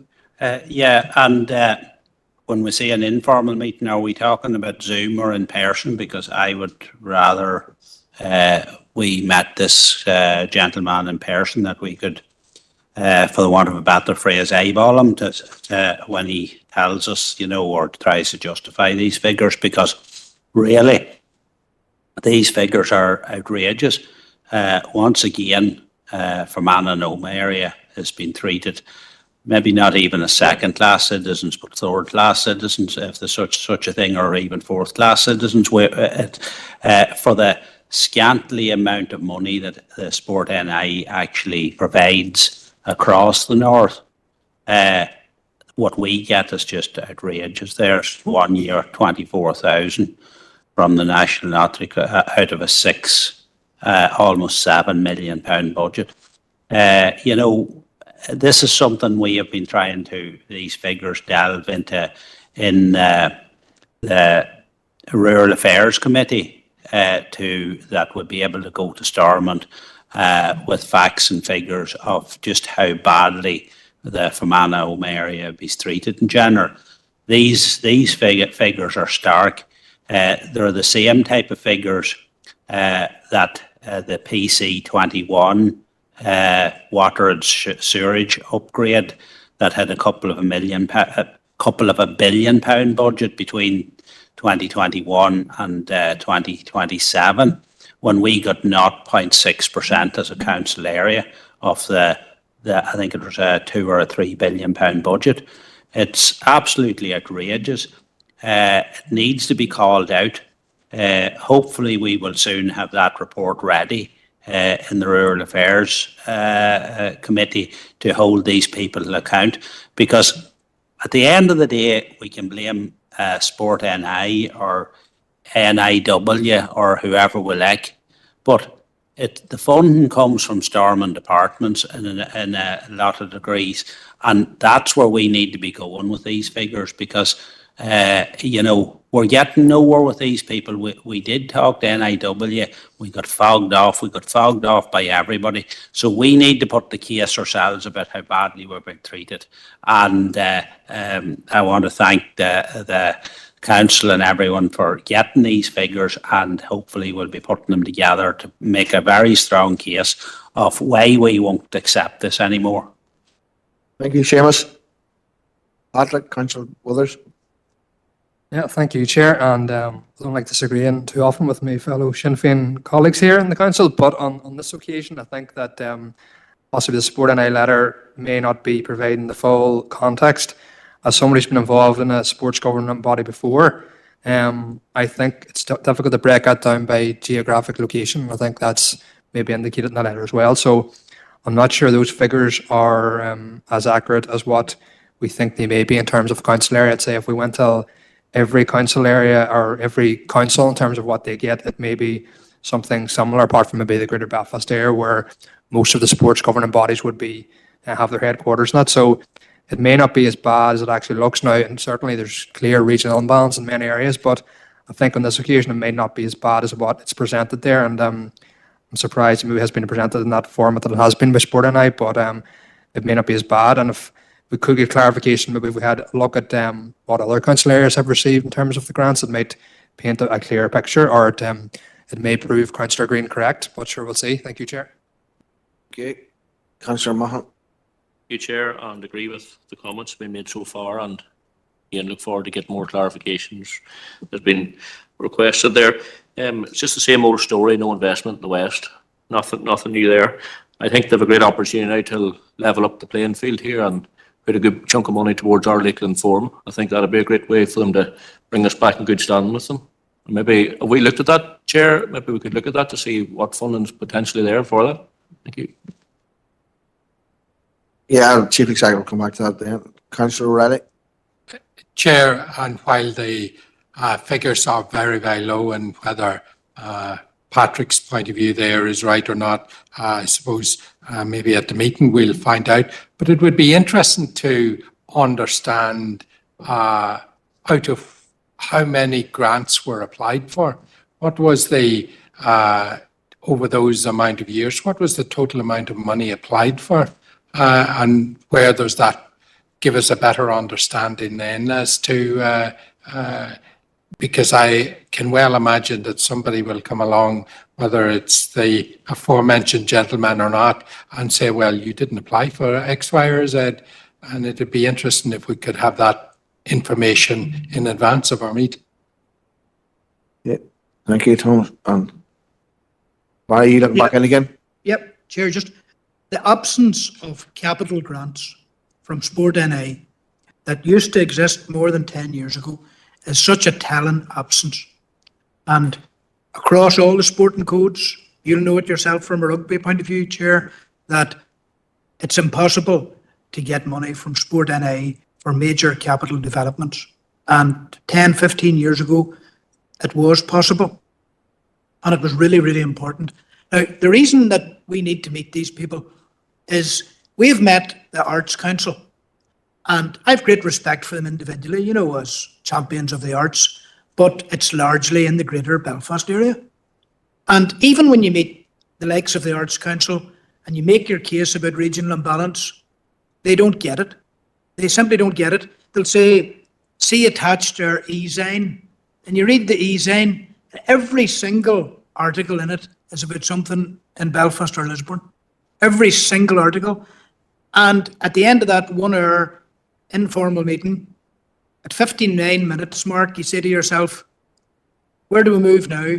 Because these people don't get it. That the arts exist, culture exists, and sport and leisure exists in Tyrone and Fermanagh, west of the Ban. And that should be our strapline, because I anticipate that we'll have an hour-long exercise, important as it is, and they mightn't get it. So we just have to figure out how to go forward on the basis of that. Thank you. Thank you. And Councillor John Feely. Thank you, Chair. Although Councillor Withers highlighted it, maybe we could actually ask for a breakdown of every council area before the meeting, because I'd be very surprised if you look at 21-22, we got 0.36% of lottery funding. I'd be very surprised if any council east of the Ban got it as low as that. So I'd like it just to concede me own eyes. Yeah, thank you.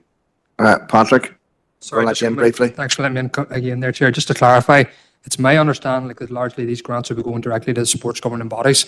So, for example, they'd be funding like staffing and programs, things like that there. So they wouldn't be going to like council areas in that respect. So that's where I think the figures could be not painting the pictures clear, but they are. So getting that clarification would be clear. So, for example, if you were in Ulster Hockey or whatever, they would directly get funding rather than going directly to council areas. So that's where I think there may be not, the figures are not accurately reflecting what they could, and that discrepancy there. Thank you, Chair. Thank you. I'm going to allow the Chief Executive just to come in there. Sorry, Seamus, I'll just go over to you quickly, Seamus. Yeah, and I suppose when Patrick has clarified that, I suppose if we went by that, the fact that most of the sport organisations is centred around Belfast, and that'll probably make the figures even worse. Thank you, Seamus. Chief Executive. Chair, it was just to pick up maybe on a couple of the comments, and we could certainly seek the clarification. In terms of the in-person side, we can certainly advise that members' preference would be for an in-person meeting, and that we can also provide a virtual link for those who are unable to attend in person. And we'll do the further research both in terms of the respective council areas and if any further clarification can be provided in relation to the breakdown of the grants.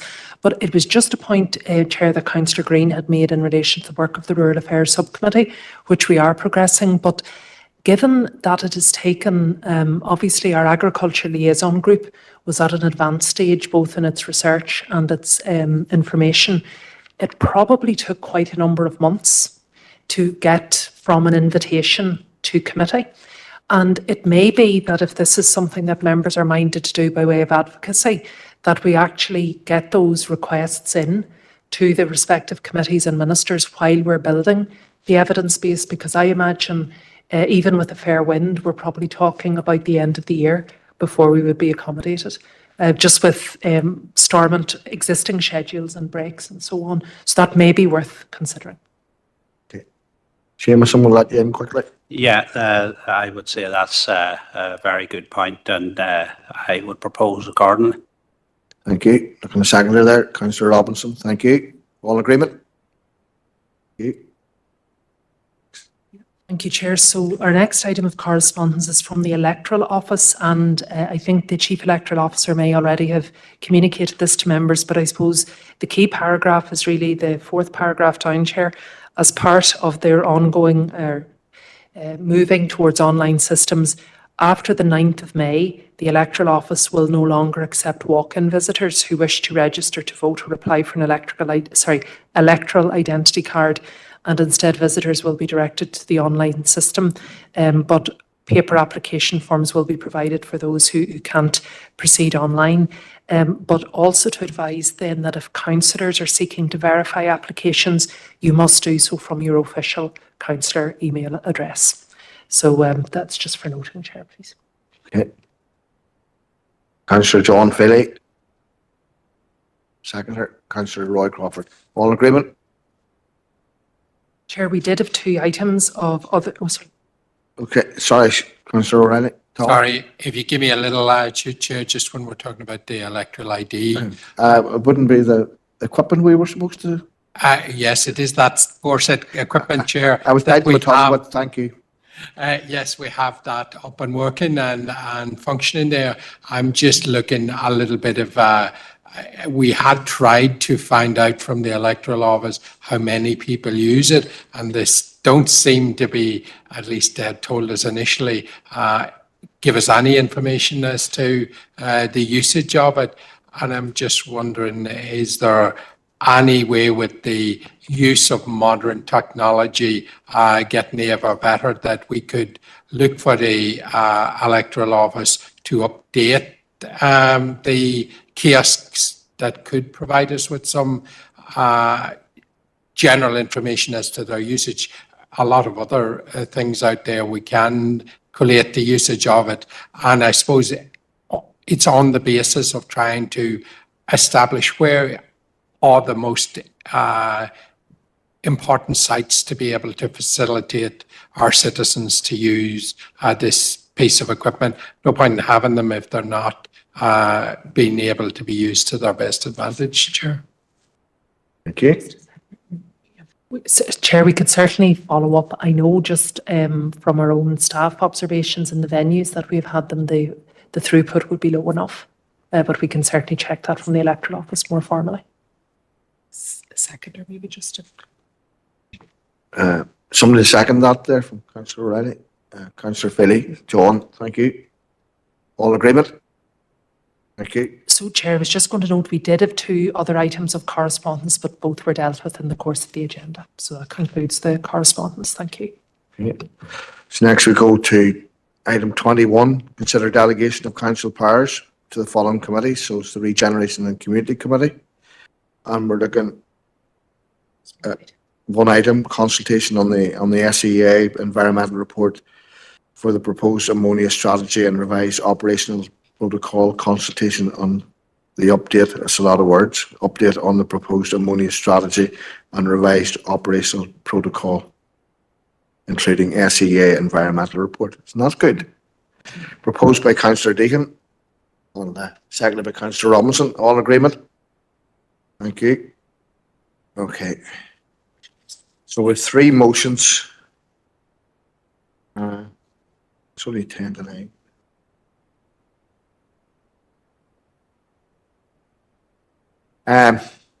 With 3 motions, but I'm actually going to break protocol here. I'm going to go into confidential here briefly. There's one item which I think we need to sort out tonight. It's a brief item, but I think it's important we get it resolved tonight.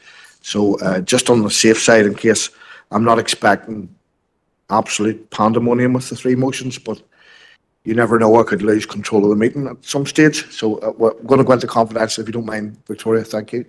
Proposer and a seconder, Councillor O'Reilly and Councillor Robinson.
Okay, thank you. If can somebody take a look and see if Victoria's still there, if she wants to come back in.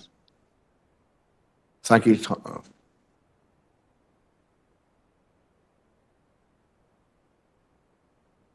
What? So, Chair, while in committee, the Council confirmed and signed the confidential minutes of the Council meeting held on the 1st of April. There were no matters arising, and also confirmed and signed the confidential minutes of the Special Council meeting held on the 15th of April.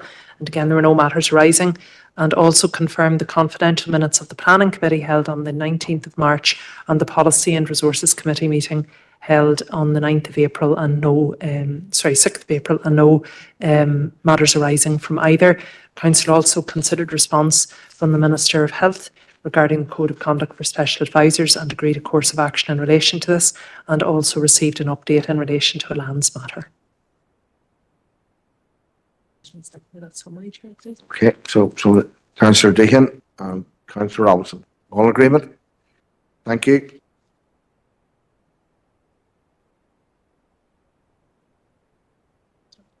Two motions now, three motions. Three motions.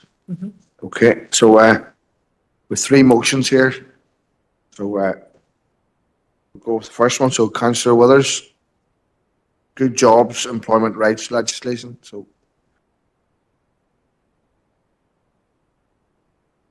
Carly, thank you, Chair. I want to begin by recognising the recent passing of International Worker Days, which is an opportunity for us to acknowledge the efforts that have been made by many generations in the campaign for fair pay and decent working conditions. Sinn Féin is committed to advancing the rights of workers and building a society which has good jobs, delivers fair wages, provides for an equitable share of wealth and resources for all. The Good Jobs Employment Rights legislation, being brought forward by Stormont's Economy Minister, Keith Archibald, is now a step in that direction and will be the most progressive employment legislation ever to be introduced in the North. It presents an unparalleled opportunity to grow a productive regional economy that benefits our businesses, our workers, and their families within the All-Ireland and global economic context. The wide-ranging reforms include proposals to end exploitative zero-hour contracts, enhance protections for agency workers, end abuse, fire and rehire tactics, ensure tips left to workers are passed to them in full, strengthens trade unions, makes it easier to attain flexible working, enhance rights to family-related leave, including the introduction of carers' leave, as well as neonatal leave and pay. At a time when the economy across Ireland is becoming more integrated, and the coalition government in Dublin continues to prevaricate on the implementation of the European Adequate Minimum Wage Directive by way of primary legislation, the Good Jobs Bill in the North will be an example of how workers' rights can be strengthened on this island. Going forward, it makes sense that legislation for workers' rights should be standardised on an all-island basis. This is a policy area which could be explored and progressed by the North-South Ministerial Council. The Good Jobs Bill will bring tangible benefits in workers' lives across our entire community.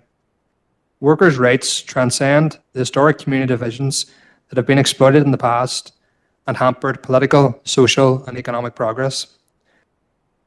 Economic instability, widening inequalities and the environmental crisis that the world faces today is a result of the capitalist economy that is focused on consumerism and maximising profits for a small minority.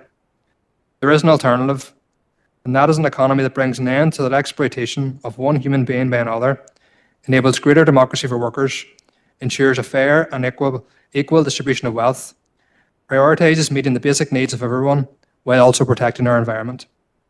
Finally, Chair, I hope everyone in the Chamber can recognise the benefits that this Good Jobs legislation will bring by improving the rights and conditions of workers and will support the motion. Garmagat.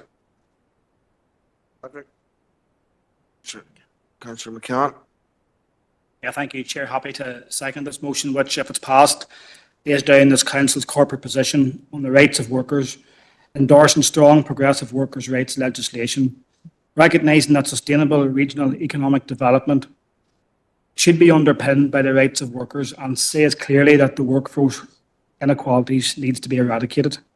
The most recent report from the University of Ulster's Economic Policy Centre suggests that the North will need more than 5,000 additional workers every year for the next 10 years if we are to service and grow our regional economy. Workers are central to our economy. They need to be valued and rewarded fairly for the work that they do. They are entitled to good employment conditions and enjoy settings where their rights are recognised and respected. And unfortunately, even in 2025, workers still find themselves having to fight for their basic entitlements. Those who suffer the indignity of wage inequality, poor working conditions, and discrimination at work, and who are pushed to the margins of society are more often than not young people, women, and people with disabilities. They are our family members, friends, and neighbours, those who are the essential frontline workers who give the most and often get the least in return. The Good Jobs Bill will eradicate this behaviour, and cross-party support ensuring the full implementation of this legislation would represent a powerful political statement about both a shared prosperity and a shared future. And I'm delighted to formally second Councillor Wither's motion here tonight. Chair. Okay, thank you. Next, Councillor Stephen Donnelly. Thank you very much, Chair, and can I thank Councillor Withers and Councillor McCann for bringing this motion tonight to Council. Following long periods without a sitting Assembly and Executive, our region has undoubtedly fallen behind on employment rights law. Legislative changes brought forward by the Economy Minister must be fit for purpose and deliver positive change for workers, businesses and our whole economy across Fermanagh and Omagh.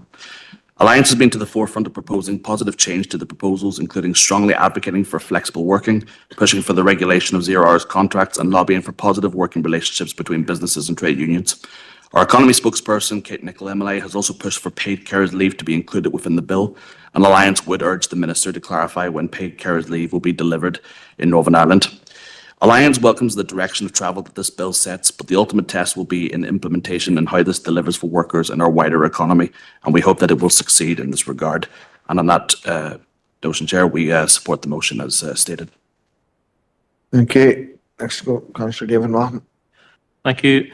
Work is the best tool we have when tackling poverty, and good employment is good for the society. This year, the Communities Minister brought a legislative consent motion on the Employment Rights Bill to the Assembly. This will ensure that employees have here received the same enhanced SSP entitlements as their counterparts in Great Britain. That uniformity will help to prevent inequalities in worker protections and will minimise administrative burdens for employers operating across the UK. Incorporating the proposed abolition of the Gangmasters and Labour Abuse Authority and the establishment of the Fair Work Agency avoids the need for a separate enforcement body here in Northern Ireland, which would require significant time and resources to establish. We know that business organisations and employers have expressed huge concern at the manner in which the consultation on the Good Jobs Bill was carried out. The motion suggests the bill will benefit businesses. This is in stark contrast to what businesses have said during the consultation. The Federation of Small Businesses in Northern Ireland warn that the SMEs in Northern Ireland employ more people than all the large businesses and entire public sector combined. Therefore, an employment rights bill can only be successful in its design and implementation if small businesses are at the core of its creation. If legislation is designed that is unbalanced, it risks working against the intended objective of good jobs. They have also told the Department that they have, and I quote, grave concerns about the Assembly making such extensive, far-reaching changes, unquote, in such a short timescale. The Economy Minister outlined in March that she intends to bring a future Good Jobs Bill through the Assembly in this mandate. In April, the Minister received a letter from the 5 largest business organisations in Northern Ireland, the CBI, the FSB, the Institute of Directors, Manufacturing NI and the Northern Ireland Chamber, outlining their concerns about her proposals. The motion welcomes the Good Jobs Employment Rights legislation currently being considered by the Assembly. However, we would find it challenging to welcome legislation that has not been fully scrutinised by the Assembly. We would not want to act in haste and repent at leisure when it comes such an important legislation impacting workers and businesses. So for these reasons mentioned, at this stage we would be voting against the motion. Thank you. Okay. Councillor Warrington. Thank you, Chair. The Ulster Unionist Party is committed to building an economy that works for all, including here in Fermanagh and Omagh, where almost 90% of businesses are small and medium-sized enterprises, SMEs. We want to see a thriving business sector where every business grows stronger and contributes to their local communities. Our party is dedicated not only to wealth creation and supporting businesses, but also to protecting workers' rights. We believe that access to good jobs where workers have a voice a decent income, job security, satisfying work and decent working conditions should be an integral to public policy. This contributes to better health and well-being by tackling inequalities, building self-efficiency and combating poverty. The motion before us, titled Good Jobs Employment Rights, may sound promising on paper, but the finer details are far from ideal. The legislation presented to the Assembly last week lacks significant backing and major business endorsement. Our party has engaged extensively with businesses, including the Federation of Small Businesses, which has raised grave concerns about the consultation process for this bill. In fact, you could ask any business across Fermanagh and Omagh if they've heard of this bill. More people in Fermanagh or in Northern Ireland are employed by SMEs than any other type of organisation, both public and private. SMEs are the backbone of our economy, and it is essential that their voices are heard. The many changes which are being proposed, if enacted, will bring a substantial cumulative burden on already overpressed business owners. The business sector has had to adjust to Brexit, then to recent budget changes such as the national insurance and minimum wage increases. The upcoming business property inheritance tax, and now a raft of proposals without widespread consultation. This legislation does not affect the realities that many SMEs face in their employment practices and will be detrimental to their growth going forward. The measures included in this bill are far-reaching and will disrupt employment practices across Northern Ireland. The Minister aims to have this legislation enacted within this mandate without proper scrutiny. If we are serious about employment rights and ensuring everyone across Northern Ireland has a good job, then we need time to properly scrutinise the legislation being brought forward to the Assembly. The Ulster Unionist team will hold the Minister to account and ensure that the legislation is thoroughly examined. Until such time, the Council should not endorse or support poorly scrutinised legislation. The Ulster Unionist Party will not be supporting this motion. Thank you, Chair. Councillor Gallant. Thank you, Chair. And the SDLP strongly believe in advancing workers' rights. And as such, we very much welcome many of the proposals within this potential legislation. We are, in fact, long overdue an employment rights bill to improve workers' rights here. But at the time of the announcement of this, Chair, none of this bill had been discussed at the Executive, let alone a bill agreed and no date for discussion agreed. All these announced changes when there is still doubt as to when and if legislation will be introduced. And when no bill may even come, it could be seen as disingenuous and misleading. Having said that, I do sincerely hope it does come and it does fulfil the promises that have been said. But this motion mentions May Day in it. But just last week, in the same week as May Day, Sinn Féin reduced workers' rights by extending Sunday trading in Belfast. They removed protection for workers against the workers' wills and against the wishes of their trade unions. Reducing workers' rights whilst talking about proposals to improve them is certainly mixed messaging, to be as generous as possible. In fact, the proposals laid out in this actually roll back previous commitments from Sinn Féin to ban zero-hour contracts, and it's disappointing the Minister would propose reversing previous commitments to improving workers' rights. And I do note, Chair, that this motion also mentions growing the regional economy, and so far this Executive and Sinn Féin as economy ministers have failed to protect good jobs here in Fermanagh, with 300 job losses at BT as an example. Jobs lost with no real offer of support from Invest NI and the Minister, as they could never list any support offered to maintain the jobs. And if they had something serious and something substantive, they would have been shouting about it. This Executive is failing the economy here. I do hope the Minister actually brings forward this legislation rather than the norm of this Executive, which is talking and no action. And this legislation would be good, without a doubt. It definitely would be. And it's long overdue. So despite my critique of the legislation thus far, the sentiment of it is very much in line with where the SDLP stands and will be supporting this motion. Thank you. Councillor Deacon. Councillor Deacon. Thank you, Chair. Well, a very interesting debate, Chair. I think this is an important motion, and I want to commend Councillor Withers and Councillor McCann for bringing it forward. Fermanagh and Omagh District Council, I believe, is an excellent employer which respects and values its employees and workers. And we have seen many examples of the benefits of that approach in this mandate in particular. I do believe that strong progressive workers' rights will help to build a stronger regional economy. And what we need for our district council to thrive is good jobs, employment rights legislation. I listened with great interest to the comments regarding the impact that this legislation potentially could have on small businesses.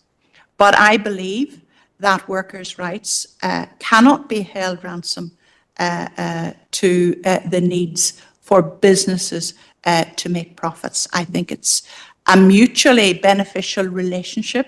When you think, Chair, of the investment that workers make in their careers, the commitment that they make to attending their jobs week in, week out, then I think the very least that they can expect is that they will have good working conditions and fair remuneration.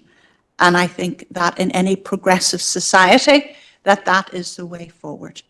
I would be confident that the legislation, when agreed, will protect the rights of workers, and I think that it will not undermine the sustainability of small businesses. I support the motion, Chair. Thank you. Thank you, Josephine. Councillor Bryan, Dermot. Thank you, Chair. I just want to start off by thanking Councillor Withers and Councillor McCann for bringing this motion around the Good Jobs Bill. And as they have outlined, this Good Jobs Bill is the most radical shake-up of our workers' rights we have ever seen here in the North. And as has been said again, it's long overdue. We haven't kept up to date with other regions when it comes to protecting workers, and this is what this is about. Workers are being exploited and mistreated every day in our communities. I'm sure many people in this room, including myself, have been contacted by constituents who have had difficulties with their bosses, with their employers, and frankly, some of the attitudes that I've come across from employers towards their workers is quite frankly disgraceful. But I think it's important to say as well that the vast majority of employers in this district do treat their workers with respect, but we do need to have the appropriate protections in place for our workers, from protection from the unscrupulous minority of employers who would seek to take advantage of their workers. The BT situation was mentioned there by Councillor Gannon, and just to remind people that this time last year we were in the midst of that situation and the loss of 300 jobs, with BT deciding to move their jobs to Belfast, and that is something that we as a council stood against. I still find it hard to believe even now that a company could announce that they were considering moving the jobs to Belfast, but then at the same time offering staff a voluntary redundancy scheme, which in my opinion is tantamount to getting the staff to sack themselves. I find it incredible that Councillor Gannon would somehow put that on the door of their economy minister at the time, Conor Murphy, when he knows full well, and everyone knows, that Conor Murphy did his utmost to work with Invest NI, to work with the trade unions and to protect those jobs and keep them in this area. So I think that's actually that comment that he made was actually not really appropriate at all, and I think that he should maybe reflect on that, and I think he should stop playing party politics and being the true populist of the chamber tonight. But I think we can do much better for workers, and that's what this bill is about. 0-hour contracts will be taken out of this, will be reformed here. I spent a number of years working in the hospitality sector, so I know what it is to be working on 0-hour contracts, and I think many people will welcome that. I think trade unions have been decimated over many years, but going back into the time of just come up to 3 minutes there. Yeah, well, I'll sum up. I'm disappointed to hear that the Ulster Unionists and the DUP are not going to support our bill. I think many people in their communities could do very, very well and could do with more rights and more protections, and I would ask them to maybe consider and reflect and support their own people in their own ways. Thank you. Councillor Coyle. Debbie, go ahead. Hey, thanks, Chair. I just want to agree with Dermot on a couple of issues there, because I too have come across some awful employment issues, and it's obviously made worse when the employee hasn't been in a trade union. And Dermot mentioned about hospitality, and I worked for over 20 years in private care places, and it's exactly the same there. And so not only do I welcome the proposals that support family life, but I do really support the proposals to modernise how the trade unions are functioning, and the rights of trade unions to access workplaces and gain recognition will be a great step forward for so many workers. People need protection at times in their places of work, and so many, especially in the private sector, do not have that protection. Many are not aware that they even have a right to join a trade union. However, when they do, when they can, and the employees will now need to inform the employers, will now need to inform the employees of the fact that they can join a trade union, and that'll make an awful lot of difference to a lot of employees. Employers will also benefit from that, because it's only employers who do not exploit their employees really have nothing to worry about. So totally support the motion. Okay, back to Councillor Withers to sum up. Yep, thank you, Chair. And as Councillor Brown has mentioned, I'm disappointed that the motion will be supported by the DUP and the Ulster Unionists tonight. I think we're seeing across the chamber a left and right divide in our politics tonight. So those who are on the side of the workers and those who are clearly not on the side of the workers. But I do welcome the support from the Alliance Party and Councillor Dean and our other Sinn Féin colleagues here tonight. Thank you, Chair. Okay, thank you. Are we happy that we just note the opposition of the DUP and the Ulster Unionist Party, and everybody else is in agreement? Okay, thank you. We're just coming up. We won't have 5 minutes till take us till 10 o'clock, or we will have Barry out. So we'll go with the next motion. So Councillor McElduff. Thanks very much, Chair. Welcome on Rune Shaw, a Correspondence Postal. I want to put this motion forward in relation to a housing conference that I think the council should organise. And if I look back at recent years, the council has held important policy conferences on a range of topics that help to make a difference. One of them was poverty, more recently tourism, and there have been other seminars and events organised by the council aimed at improving outcomes for people in our council district. So the housing conference that I'm proposing that we organise would be aimed at addressing the need to deliver private, social and affordable housing. It would attract delegates from a wide range of private and public bodies, including government departments, estate agents, developers, architects, as well as the community and voluntary sector, elected representatives, to consider the challenges and barriers in respect of meeting the future housing requirements of our citizens. Now, where are the people to live? Recently, I met a young teacher from rural County Tyrone, and I was particularly struck by something that he said. He's living in County Louth at the moment and works in a primary school in County Tyrone.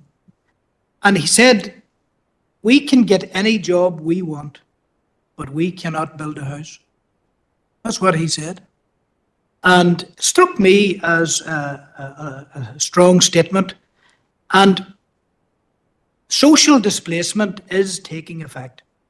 And I'm not going to go into the regulatory planning authority nature of our council in this meeting. I want to acknowledge that this council was the first of the 11 in the north to adopt a local development plan and is working well on local policy plans. So we won't go into specific settlements or anything like that. That's just one aspect of the debate. I know that my colleague, Councillor Campbell, is going to focus on the needs of an ageing population with emphasis on the need for accessible ground floor accommodation. But we all know that in recent years, the housing executive was empowered, resourced to build houses again. And it's quite unsatisfactory, very unsatisfactory, that since being given those powers and resources to do so, after a gap of many years, that all they have to show for it in a few years is, I think, 6 houses in North Belfast. So it's quite pitiable, you know, the lack of urgency, the lack of focus. So I want the housing executive to please start building again. I want to welcome, you know, where housing associations have stepped in, but I want them to step up as well and help meet the requirements of our population. The benefit of the council organising a conference like this is that it would undoubtedly be informed by proper data regarding, you know, population projections and population growth, all those kinds of things. Now, we could look across to our colleagues in Mid-Ulster who did organise a similar type conference on Tuesday, the 12th of June 2023. It was held at the Burnavan in Cookstown. And it was aimed at improving housing outcomes in Mid-Ulster. So there's something to be learned from how they approached it. Obviously, we'll tailor it to our needs and our particular character. But they looked at housing supply, land availability, water and sewerage infrastructure, state of the market, rising cost for both builders and buyers, climate change and carbonisation. So there's a multifaceted aspect to this, and we can put our heads together as a council as to how to best carry this off. So it's not just about bricks and mortar, that's very, very important, but it's about the social fabric of our communities.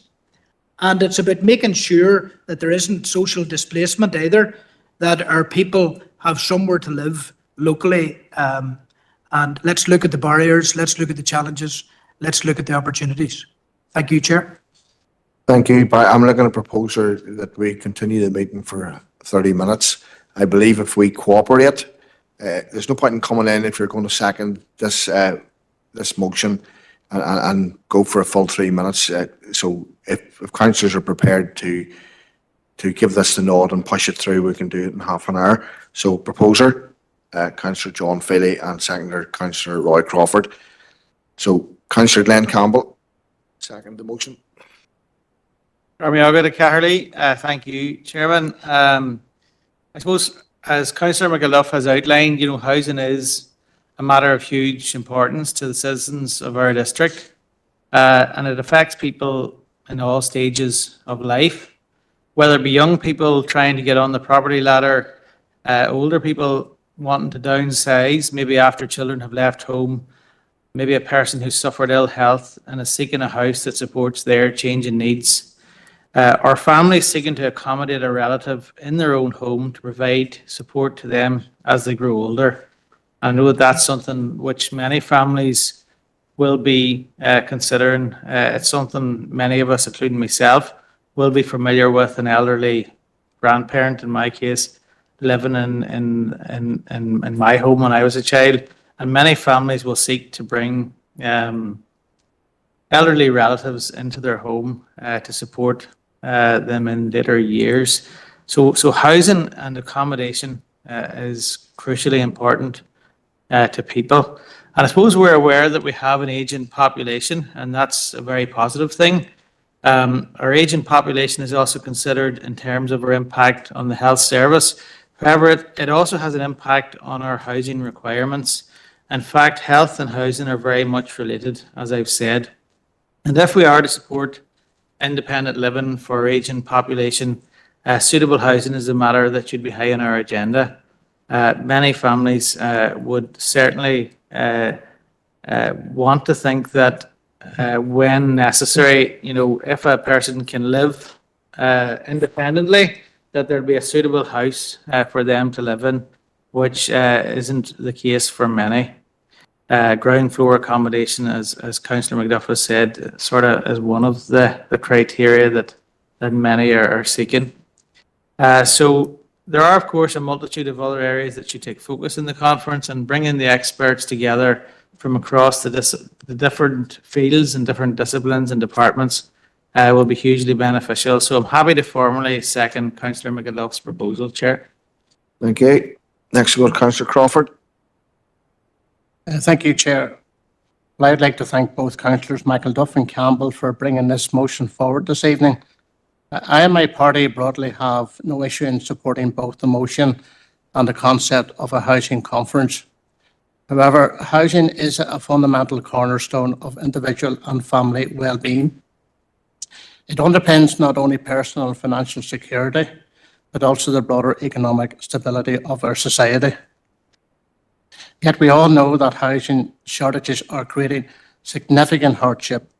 They drive up costs, they make home ownership increasingly unattainable, and they leave too many people, especially young families, trapped in a cycle of poverty.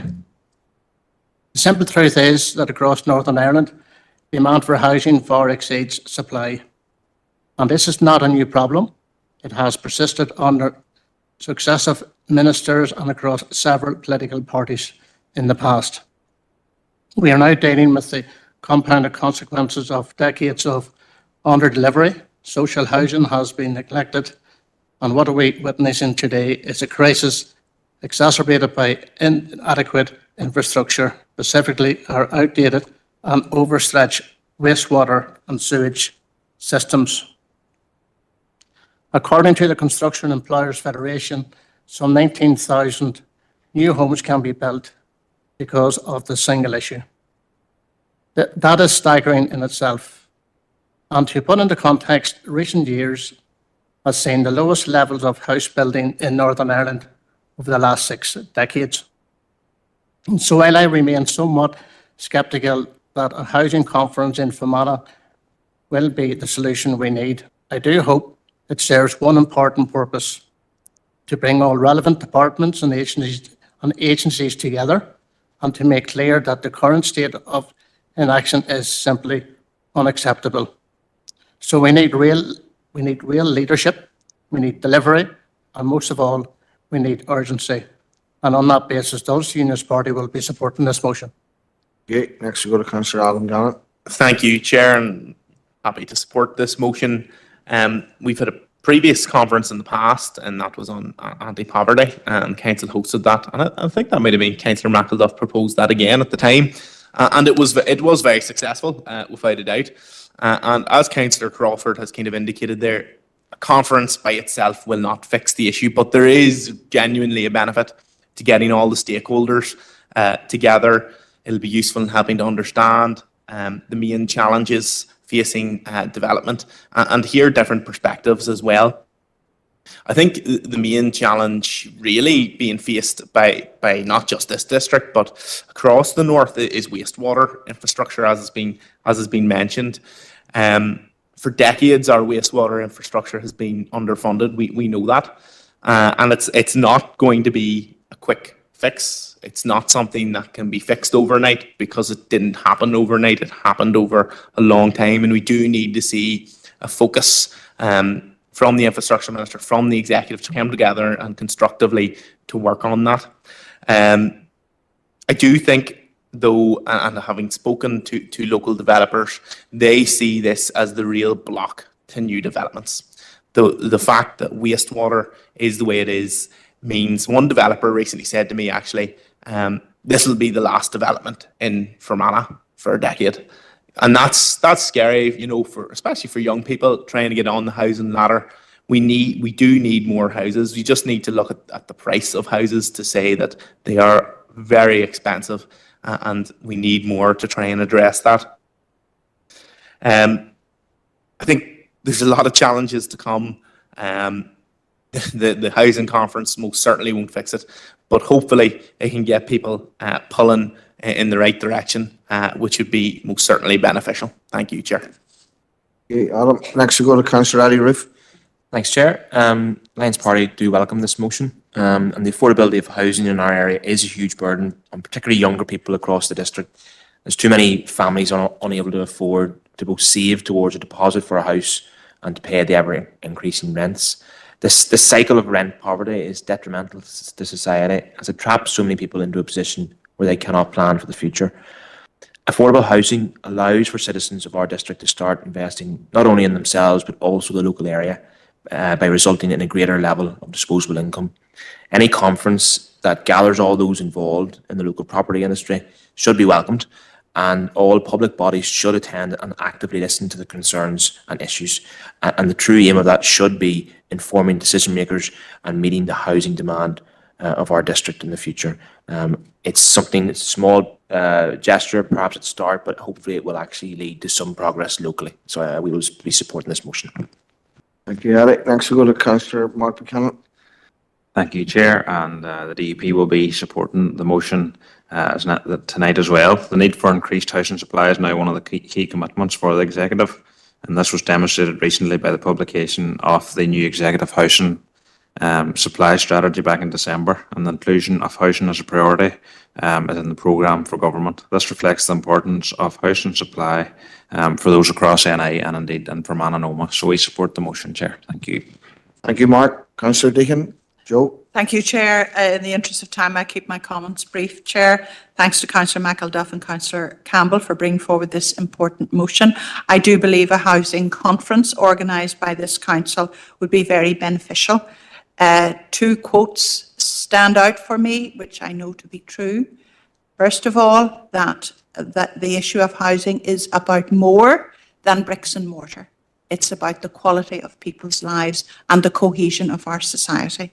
Secondly, housing and health go together. They're inextricably linked. Poor housing is associated with poor housing outcomes.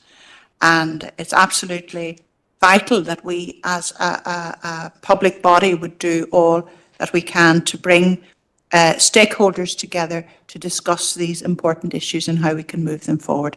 I support the motion, Chair. Thank you. Thank you, Josephine. Next, I'm going back to Councillor Brian McElduff to sum up. Thank you, Brian. Thanks, Chair, and thanks to all speakers who contributed to the debate. Everybody contributed very positively and see the value in this. I agree that the conference itself is not a panacea, but hopefully it's a small contribution or a contribution. Affordability of rent, affordability of purchase, these are all major issues and very, very worrying for young people. You know, if you ask young people about the future, even if they're in their early 20s or mid-20s, they're thinking about this, they're talking about this, where are we going to live? And every single week in life, I would be lobbied, I'm sure we all do, be lobbied week in, week out about housing-related matters. And I'm pleased as an OMA councillor that there is a number of housing association schemes completed recently in the town of Omagh, and also others in the pipeline and some on site. That's a good thing, but we need that replicated where it is needed, and we need it accelerated, and we need the housing executive to get cracking on building houses again. not just managing their existing stock, and also the whole issue of zoning and settlements, all that's in the mix. So I'll leave it at that, Chair. Thank you very much, everybody. Okay, thank you. So I think we're all agreed. Okay, thank you. The motion was resolved. Next we go to nip it in the bud and we go to Councillor Roof. Thank you, Chair. Research indicates that people living in rural communities often present with more advanced cancer when they are diagnosed and are 5% less likely to survive than those living in an urban environment. There is a firm belief amongst clinicians who are increasingly concerned that farmers in particular are hesitant to contact their doctor until the late development of the disease, the outcome of which is then generally less than positive. As a pharmacist working most of my week in a rural community, I see all too well that farmers in particular often present very, very late with a multitude of health conditions to their own detriment. I also see all too well that the second a farmer's livestock are unwell, they are immediately on the phone to the vet. Farmers often think of their animals first and themselves last, but staying healthy is the most important thing a farmer can do for their animals and their family. Farmers and those living in rural communities may not prioritise their health for several reasons, because of the lack of time the work allows and the proximity or availability of services locally.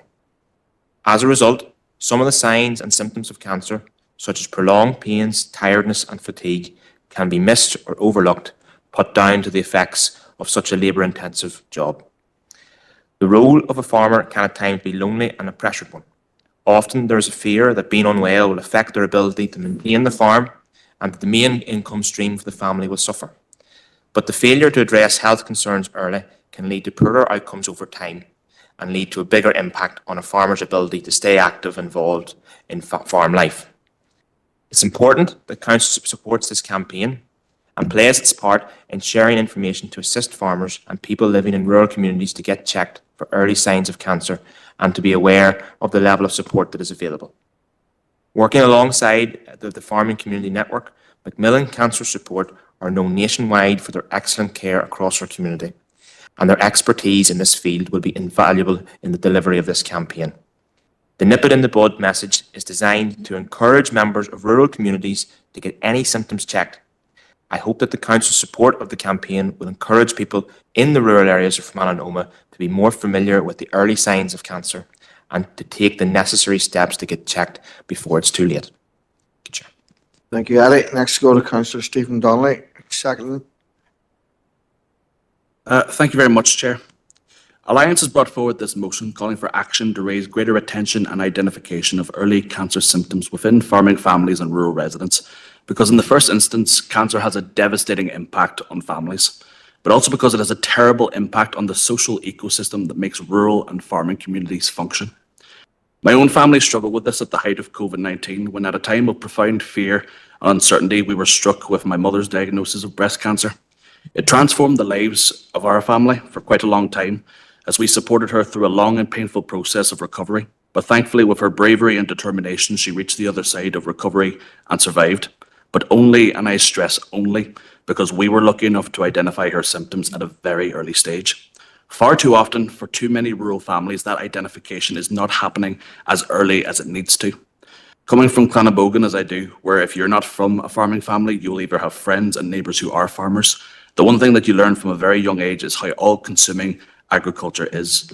Juggling an abundance of pressures and responsibilities to such an extent that it can very easily end up with you neglecting your own health. Against a backdrop of rural isolation and disadvantage when it comes to accessing services, our residents face a particular vulnerability in the risk that cancer poses to the well-being of families right across from melanoma. And a small but practical step that we as a local authority can take to help address this is to support the Nip It in the Bud campaign and use all platforms available to us to promote information that will enable greater identification of early symptoms of cancer amongst all of our rural communities. Thank you, Chair. Thank you, Stephen. Next to go to Councillor Rosemary Barton. Thank you, Mr. Chairman. And can I also thank Councillors Roof and Donnelly for bringing this campaign to our attention here tonight. Cancer will impact almost 1 in 2 of us, whilst all of us know of family or friends impacted by this horrible disease. Approximately 36% of Northern Ireland's population live in a rural area, and this can create unique challenges for accessing services and support. Farmers and people living in rural communities are being urged to nip it in the bud and be aware of symptoms and, if necessary, get checked for early signs of cancer as part of a new UK-wide campaign by the Farming Community Network. Research indicates that people living in rural communities often present with more advanced cancers when they're diagnosed, and therefore they have a 5% less likely chance of survival than those in comparison to those in the urban environment. The evidence in Northern Ireland is anecdotal. However, there's a firm belief amongst clinicians who are increasingly concerned that farmers particularly are very hesitant about contacting their doctor, often leaving it until the late development of the disease. Thus, the outcome is generally less positive. Dr. Jude McCann, Chief Executive of the Farming Community Network, states that farmers are an intrinsic part of rural communities, but long working hours, lack of access to support services can often limit opportunities for health checks, and sadly, the early stages of cancer may be difficult to identify or missed entirely. Farmers, farm workers, and people living in rural communities can have lower access to cancer services and support due to the nature of their work and rural life. When asked, farmers highlighted difficulties in accessing their GP services and other farming challenges as the main barriers. The Minister of Health has recognised the inequalities in diagnosis and treatment and has included addressing the imbalances as a priority. Research has been commissioned with the Northern Ireland Cancer Registry to identify the barriers and constraints. There are around 200 different types of cancer, but without exception, it's clear that early diagnosis saves lives. Therefore, it's essential that we encourage farmers who face many challenges and stressful situations to put their health first. It is evident that the earlier cancer is identified, the sooner people will have access to cancer services and support, and ultimately the journey towards treatment and recovery. Prime example is that of bowel cancer. If diagnosed at stage 1, there's a 98% survival rate in comparison to diagnosis at stage 4, which reduces it to an 8% survival rate. It is commonly known that farmers don't visit their GP promptly, often presenting at much later stages, and this, paired with barriers unique to the rural communities, has great significance. This impact is further... Rosemary, you're well over now. Yeah, okay, I'll just finish. It is therefore very important that this council pledges to support the campaign and take every opportunity in the promotional literature to remind the citizens of the area of the importance of early diagnosis. Thank you. Mr. Gallen, Adam. Thank you, Chair, and thank you to the two councillors for bringing this motion. It's very worthwhile, and anything raising awareness around cancer is so beneficial. In terms of the Nip It in the Bud campaign, obviously it works directly with farmers, but as well the agribusinesses, the colleges and the young farmers, really targeting some of the younger people there. I think the earlier you get this awareness, the better it is. I happened to be speaking to Martin McHugh, former Leitrim footballer. He was part of their Connacht winning side, and he's a survivor of testicular and prostate cancer. But the message that I got from him was the more awareness you can raise, the more you can talk about it, the better. And importantly, don't let anything sit. Go get it checked. And this motion does that in specific to the, and this campaign does it in specific to the rural area. And I think that's a very worthwhile thing to be supporting, Chair. Thank you. Okay, next, Councillor Hawkes, Shirley. Thank you, Chair, and thank you to the two councillors who brought this forward tonight. Farming is a challenging sector for everyone engaged in it, and the nature of the work involved brings particular challenges. Macmillan Cancer Support have shown that farmers are at risk for some types of cancer, including skin cancer, prostate cancer, and cancers from exposure to harmful substances. Farmers work long hours in tough conditions, and we know that many will prioritise work over their own health.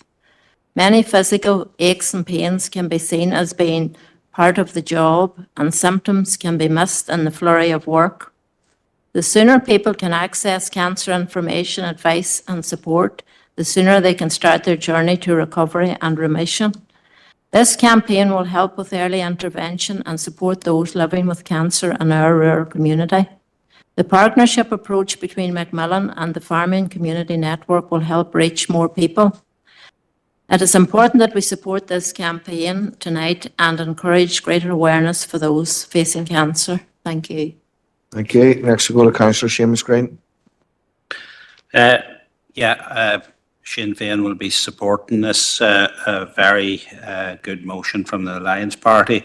As all the other councillors has pointed out, people living in rural areas have a 5% less chance of surviving cancer. If you're a farmer, that goes up to 8% less chance on average of surviving cancer, and that's all cancers across the board. So it just goes to show you the difference in rural and urban, the difference in even rural and the farming community. Farmers tend to be very busy people who, as it's been said before, their first thought in the morning is to look after their livestock, and their last thought at night is to look after their livestock, and very seldom it's themselves they'll be thinking about. So we as a party will be supporting this very good motion. Thank you, Seamus. Councillor Josephine Dean. Thank you, Chair, and I want to commend Councillor Roof and Councillor Stephen Donnelly for bringing forward this very important motion. I think the title of the campaign, Nip It in the Bud, is very apt, Chair, because it does send out the message that cancer can be cured if caught at an early stage. And I think lots of us live in fear of developing cancer. And the farming community in particular, because of the nature of their work, the busyness, putting other issues ahead of their own health, are at particular risk of presenting with late-stage cancer. This is a situation which should not be allowed to continue. It's a very good initiative by the Farming Community Network in partnership with Macmillan Cancer Support. And it's a way that we as a council can support our rural community, which after all makes up the largest part of our council area. We need to put that message out on all our social media platforms. See your doctor if you've got concerns regarding your health. Don't put it off. It may save your life. So I support the motion, Chair. Thank you. Thank you, Joe. And next we'll go back to Councillor Roof, who's going to sum up very quickly. Thanks, Chair, and I thank every member of the council for supporting the motion. I've lost count over the years as a pharmacist in a rural area of the amount of times a farmer has come in with, say, a massive gash in their hand and put insulation tape or something around it. You know, they know themselves, they don't look after themselves as much as they should. And it becomes almost a bit of a running joke when it's something minor like a cut, but when it comes to something like cancer, it's no laughing matter. And this sort of motion and hopefully the campaign will go some part of the way to bridging that gap between rural and urban, that disparity. So thank you. Thank you, Eddie. And insulating tape is a very good. We're all in agreement. Great, thank you. So it's resolved. I have 3 items of AOB, 1 from myself and 2 from Councillor Gannon. So if you go with the first one, I'll make it really short because if you don't, you're not going to reply.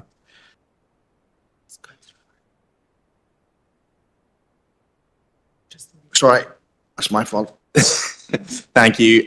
Just two issues, Chair. I'll do the one I sent you first, I suppose, which was around the council and laptops procurement for councillors. I'm sure.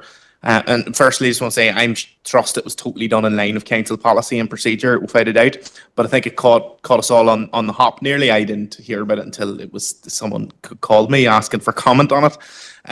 Perhaps that we can review the policy that any decisions directly related to benefit that could be perceived as benefiting councillors directly are brought to committee for information, just to keep us aware of it, so we know, so we're not caught out on that. That's the first one, Chair. I can just I'll go to Jill for that. Sorry, I'm Chief Executive first. It's just to be clear, Chair.